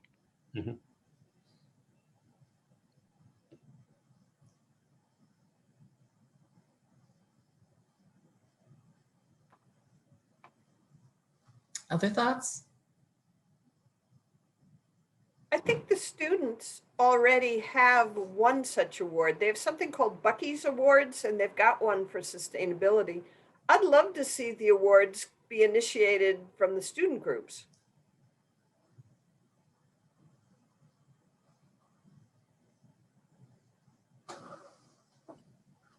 And this is Nola. I welcome the opportunity to see some recognition for those that are unique, not necessarily in the camper community, right? To get academic staff engaged, because I assume these particular focus areas, apply to the whole campus. And so we hadn't talked about the staffing of it. And I think that would be great if there was something added to the queue that invites people to, show their other lives and their values and their knowledge and engagement within sustainability that may not be majors or researchers, right? Uh, you know, uh, I'm one person that I wouldn't qualify for most of what exists out there because I'm not a major. I don't have a degree formally in the area. And so I think that really would show that we're engaged in living out the shared values, right? If there was some way to be innovative and opening up the space for others.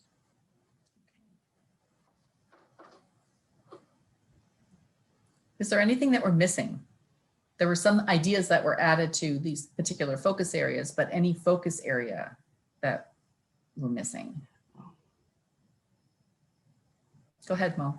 So I'm just wondering, given our conversation, if the idea of a living lab shouldn't be a focus area. I mean, it's really connected, as Mark was saying, to courses, but I wonder if that's not something to consider to highlight in this section too. Just throwing it out there, and maybe we keep it integrated. I don't know. Yeah, I think some of the things it seems to me some of the things you're mentioning fit into that idea as well. So just calling it out, I think, everywhere we can to make sure that these connections are seen as connections and not as distinct initiatives is important. Okay, I just got that we're going to get swapped now. So just a heads up that you're going to leave and head into cyberspace in the other group. So I just want to thank you for this conversation and enjoy the other one that you're going to. And thank you, Deb. Thank you, Deb.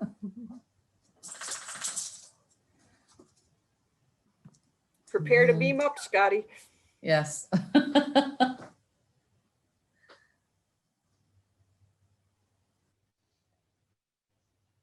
Hello.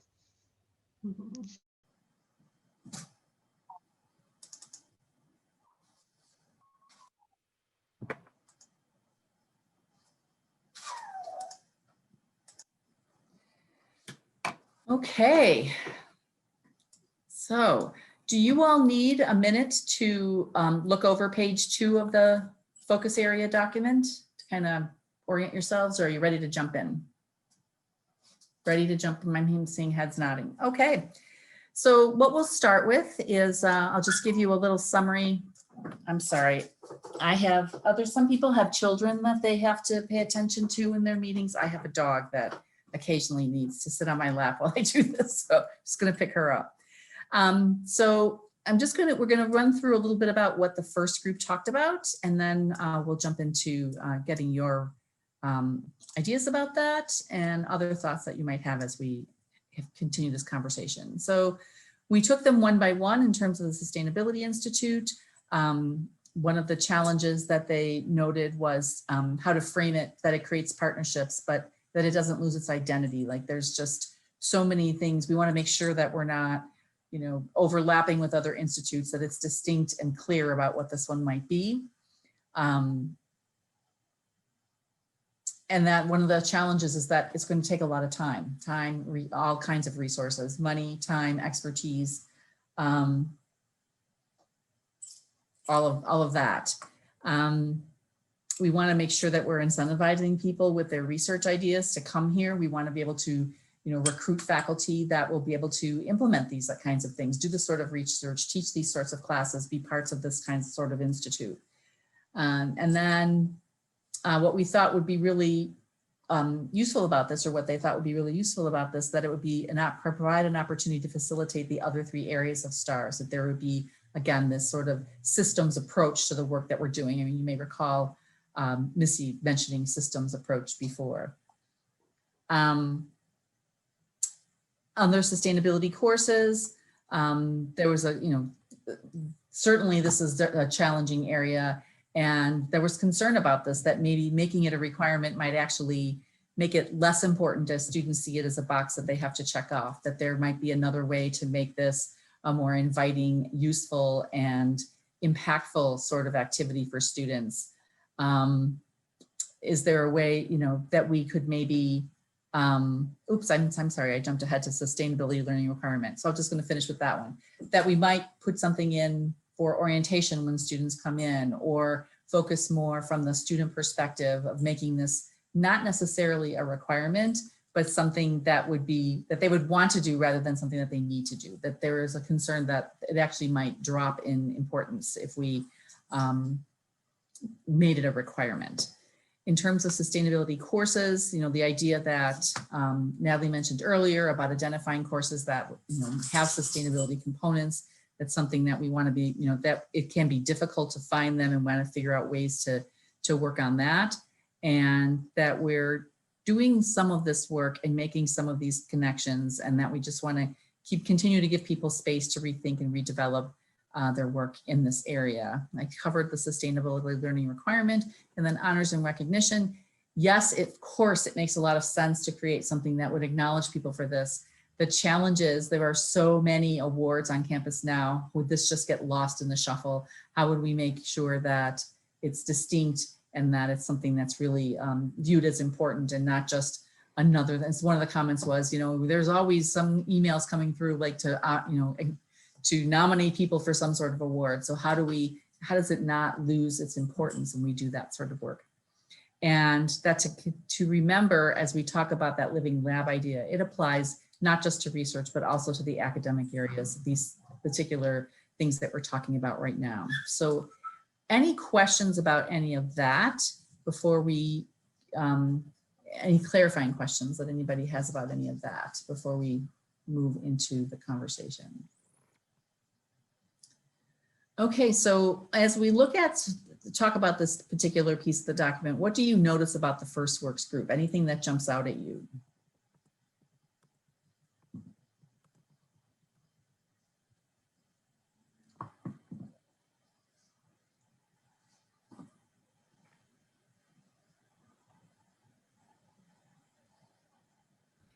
So when you say the first one, you're talking about the Sustainability Institute? Yes, we'll start with the sustainability. Well, anything if that was about any of them that jumped out at you from their conversation.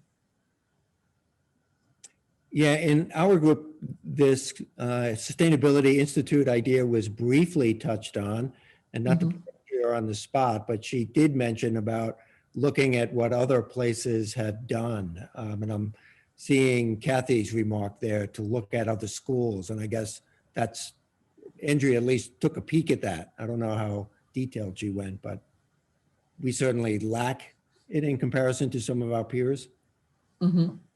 Yeah. So that jumped out at you as something that you think is a worthwhile idea to pursue, do a little bit more research by looking to others, and getting ideas from them. Is that kind of what you're thinking, Steve? Yeah, I think it's a good way to bring together the research and the academic part of what we've been about. I think we'd want to do it, we'd have to do it carefully and sensitively because there are institutes, there's SAGE, there's the aquatic sciences, that Right. I don't think they own this area, but they're certainly in a research that definitely delves into this area. As we noted in doing the STAR thing, we just said everything they do falls under the category of sustainability because of their mission. Right. And we also don't want to reinvent the wheel. Right. We want to leverage the existing expertise that's already on campus. Right. And I don't want to love it Aquatic Sciences Center and move it over to another organization within campus, if I could be so blunt about my selfishness. No, that makes sense. Other thoughts? Natalie, anything you want to say about this one? I'm all for Sustainability Institute. I'll have more to talk about the requirements and courses stuff. That's really where I'll jump in. Okay. All right, great. All right, then why don't we maybe just go through them one at a time. And if you have anything that you want to add beyond what was discussed in the first area or reinforce anything that was discussed in the first area, are there other challenges that we could face when advancing this idea of a sustainability institute beyond what the first group already discussed? I think, as Steve mentioned, again, reinforcing this idea of not reinventing the wheel and not moving things around that don't need to be moved around, but how to make this distinctive. Go ahead. I would weigh in just that other schools that are well known for sustainability do have an institute or a school or a department. When you think about sort of like the biggest 5 programs in the US or the most recognized, it's everything from the University of Michigan rebranding their School of Natural Resources and the Environment to the School of the Environment and Sustainability to the other things where they have new institutes. So if you're really looking for the recognition to be a place that people are going to say this is in the top 5, you are going to need something like that. So you need a structure. And you need a home for faculty you're trying to recruit. Mm-hmm. Okay. Anything else? Any resources that you might think about, know about, that you think that the first group didn't identify that would be useful to leverage this idea?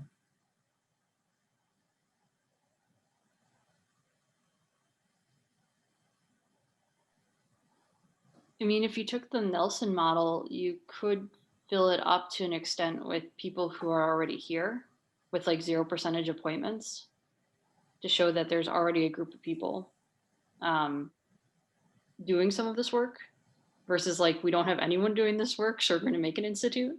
Mm-hmm. So sort of seed it with what's in-house already. Yeah, you could seed it. I mean, Nelson, I think a lot of the people there, like, it's not my actual home, but I can take students through it.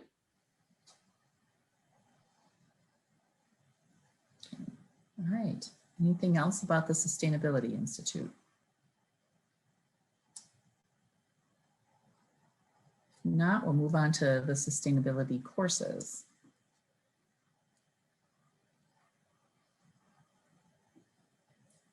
So any barriers that you know about that weren't already identified by the first group, or any resources that we might leverage to implement this?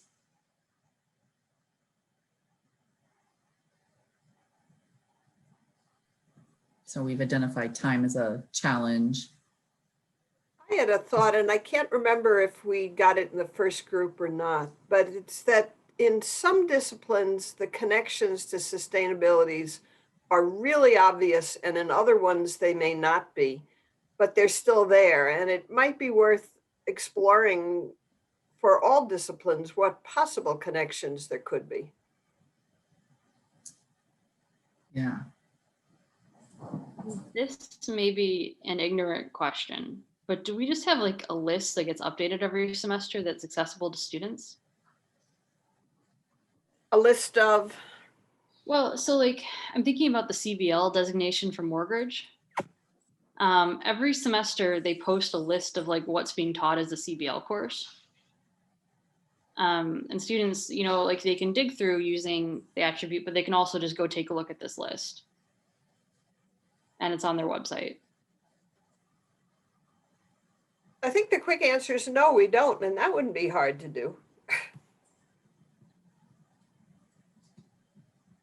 Simplicity is brilliant, Andrea.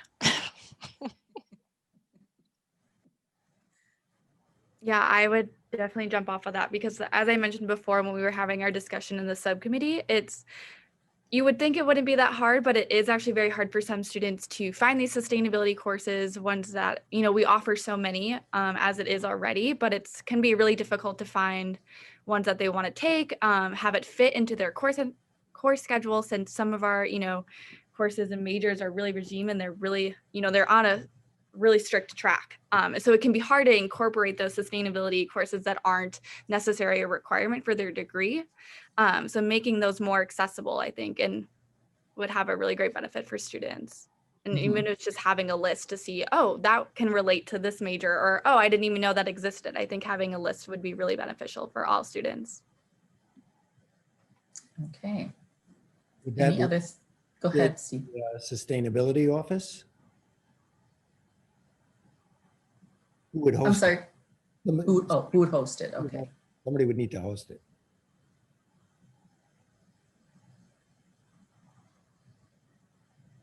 Well, we won't problem solve that today, but it's a good question. Your office, Steve. Just kidding. I want to make sure we have a chance to talk about all of them, and Alex just gave me we've got about 10 minutes. So sustainability learning requirement, some of the, if you want to take a second to look at what the first group discussed about this one, other thoughts, other things that might be barriers to implementing this one, or resources that we might leverage to make it happen. I think for the first group, the big issue was they thought that making it a requirement might actually demote its importance because students would see it as a have to. Just something to check off the list of things to get their degree. But other thoughts?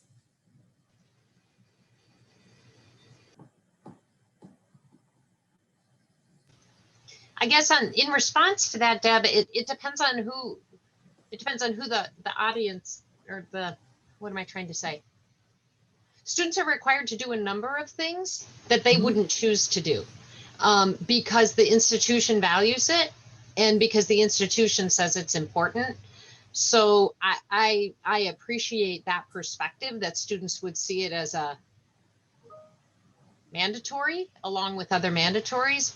But I think rather than go by all respect to students, have it being driven by that, the flip side is it'll expose a lot of students to content that is aligned with institutional values and takes them into an area that they may never have thought about before as a result. So I guess you have to kind of consider the over under on that. And if it's something that's important to the university and a university value, then that should drive rather than the fact that students may devalue it. Good point. I'd also say, oh, sorry. Go ahead, Andrea. Oh, I was just going to say, I have what may be an ignorant question again. Do we have enough courses on the books that we teach regularly with enough capacity to do this? Like, we have a lot of students. That could be a barrier. So yeah, do we have the capacity to do it? I mean, I think we totally could get the capacity, but there's a danger in bottleneck courses if we require it and we only have, 50 seats a semester. Yeah, that could be an unintended consequence, right? Yeah. Good point. Kathy? I have a new thought. Is there any reason why this wouldn't be required, not just for students, but for everybody on campus, the way some things are required for everybody on campus? That would make it probably a non-credit module, or as we were talking about in the earlier one, a choice of several activities. But why is this just for students? Yeah. Is that okay, Natalie? Yes, Natalie, I was just going to go add that when we had this discussion in the subcommittee, we really wanted to see departmental-wide pushes for sustainability, so that if it was a gen ed requirement, it wouldn't be like something that doesn't totally is the opposite of their major, that it's a sustainability course that they have to take that relates to their field, their interest, so that it wouldn't really necessarily feel like, oh, I have to take this class, as a barrier student, but oh, I have to take this class that, I have to take in order to graduate, but it relates to my field. I'm excited for it, and have that kind of motivation as behind it. And then as for what Kathy was saying, yeah, we talked about, we have to do an alcohol EDU one, and it's just basic information about, the dangers of alcohol. So we would have one that all incoming students, and I don't know if staff have to take it too, but just have some sort of basis understanding of sustainability when you come to UW, and just where to get involved with it, what happens on campus, just some basic understanding that everyone gets.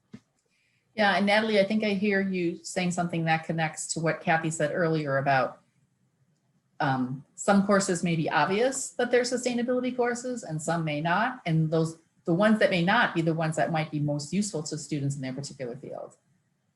So yeah, that's a good point. Okay. Anything else about the sustainability learning requirement? So Deb, if I can jump in, because I'm still thinking about this from the earlier group, because I would love others on this group to share their ideas. So one of the other ideas that came up, and Mark raised it in our first group, was the whole idea of building this also in as a part of the student leadership certificate, so that it's really about student engagement, curricular or co-curricular, that provides a leadership element to the experience of students, that there's a sustainability component. I'm still thinking on it, so I wanted to throw it back out there. Thoughts on that? Making it part of the leadership certificate?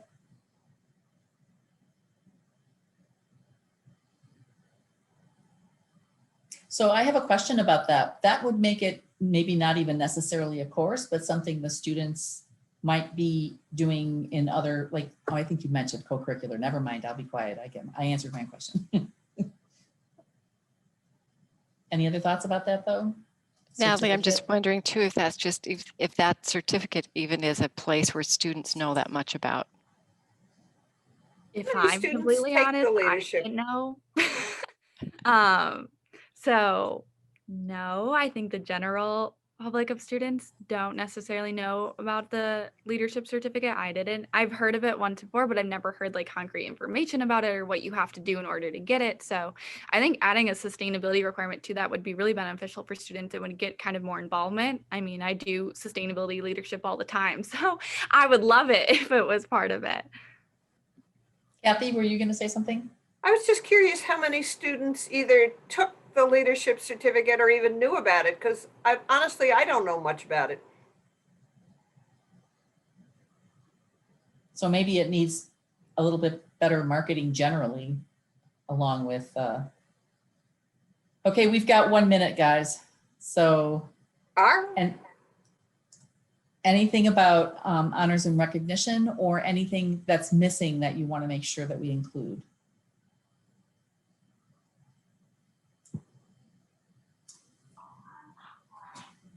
I would just say that for honors and recognition, even if we have a lot, they're important for resume building for students, staff, and faculty. Mm-hmm. So I wouldn't say the fact we already have some is a reason not, like that we have some on campus, Mm-hmm. is a reason not to have some. Yeah, good point. I'd quickly add that it might be a great opportunity for alumni and fundraising.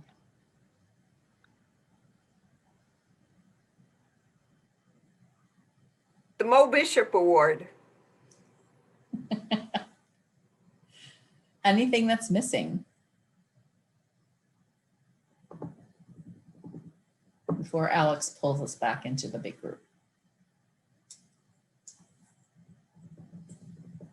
To say thank you to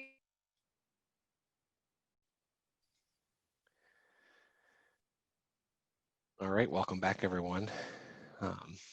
Since everyone stayed till the end of that 1 minute warning, I hope I didn't cut off too many conversations. But hope you had a good time. I'm gonna hand it off to Deb here, just to lead through a little quick summary from the discussions. Deb, you're on mute. We all came in on mute. I usually have my little star picture that says unmute, and I took it off. Normally we would do a kind of whip around to try to get one idea from everyone. And we know that because you all have so many brilliant ideas that we could spend lots of time talking, we're going to ask you to put them in the chat instead so that we can be a little bit more efficient with our time. So I would like you to think a little bit about this conversation that we've had over the last 50 minutes or so, and what's something that really jumped out at you that might stick with you for the rest of the, or at least the next hour, if not the whole day, but just something that seemed really important to you, and just pop it in the chat. And we'll just take a second to let people think about that, and I don't know that we'll even read through them out loud. But we will capture them.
don't know if we've got everybody yet. Got quite a few, but still waiting on a few folks.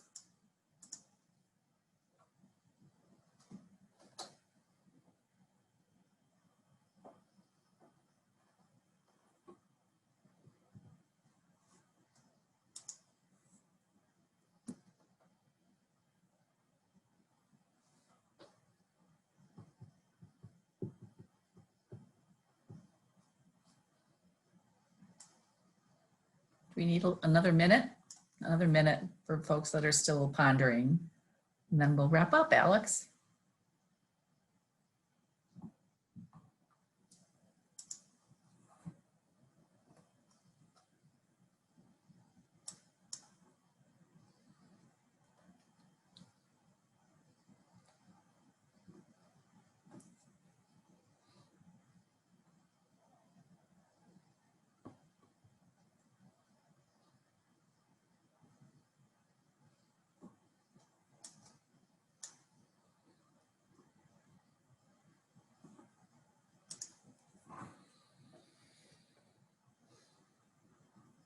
All right. Alex, bring it on home. All right. Thanks, Deb, and thanks everyone again for the time and the active discussions today. Like we end all our meetings, the last thing is just a quick summary of our next steps. So we've teased / warned you a couple times now that we have a little bit of homework ask. We're going to follow up with a survey. I'm going to go ahead and get it out hopefully shortly after this meeting, after I catch up on what happened in the previous meeting. So if people have fresh in their head, want to fill it out right now, we're just going to ask you to kind of the focus areas we discussed today, kind of rank them from what you think is the highest priority to the lowest. And I will show quickly what that's going to look like. It's a Qualtrics survey, pretty straightforward. The only thing we're kind of asking you or requiring you to fill out would be your name, so we can track who has completed this. And then it's just kind of a drag and drop. Put it in the order that makes sense to you from highest priority to lowest. We have other open-ended questions at the bottom that are not required. I think the first one is maybe most importantly, we acknowledge that forcing you to rank these from 1 to 7 isn't necessarily the best way to pull together your thoughts and how these all relate to each other. So where there's perhaps some that are equal, or maybe it was just 1 or 2 that stood out and all the rest were the same, please feel free to add that specific comments in here so we can incorporate that as we move forward.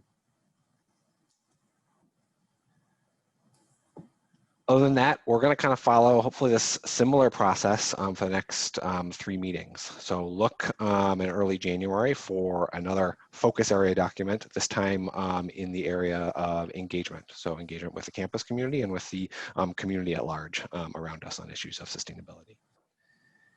It's looking like this time on Fridays works best for people. We had a couple last minute people drop out at the start of this, but at least for ongoing schedules, this time seems the best. So I'll also be updating future meetings for that. Although, Natalie, I want to make sure to sync with you, Emma and Michael, to make sure there's no class conflicts with the coming semester. And then under that, if you can believe it, 2020 is going to end. We are but a few weeks away from that. The start of 2021 might not be that much better, but we can at least celebrate the accomplishment that 2020 is behind us. So that is really it. Happy Hanukkah. Have a great holiday season, and thank you again for all the time. Thank you, Alex. Yes, thank you. Thanks, Saul. It was great. Yeah. Have a great break. Yeah. Thank you, everyone. Relax. Enjoy the snow coming this weekend.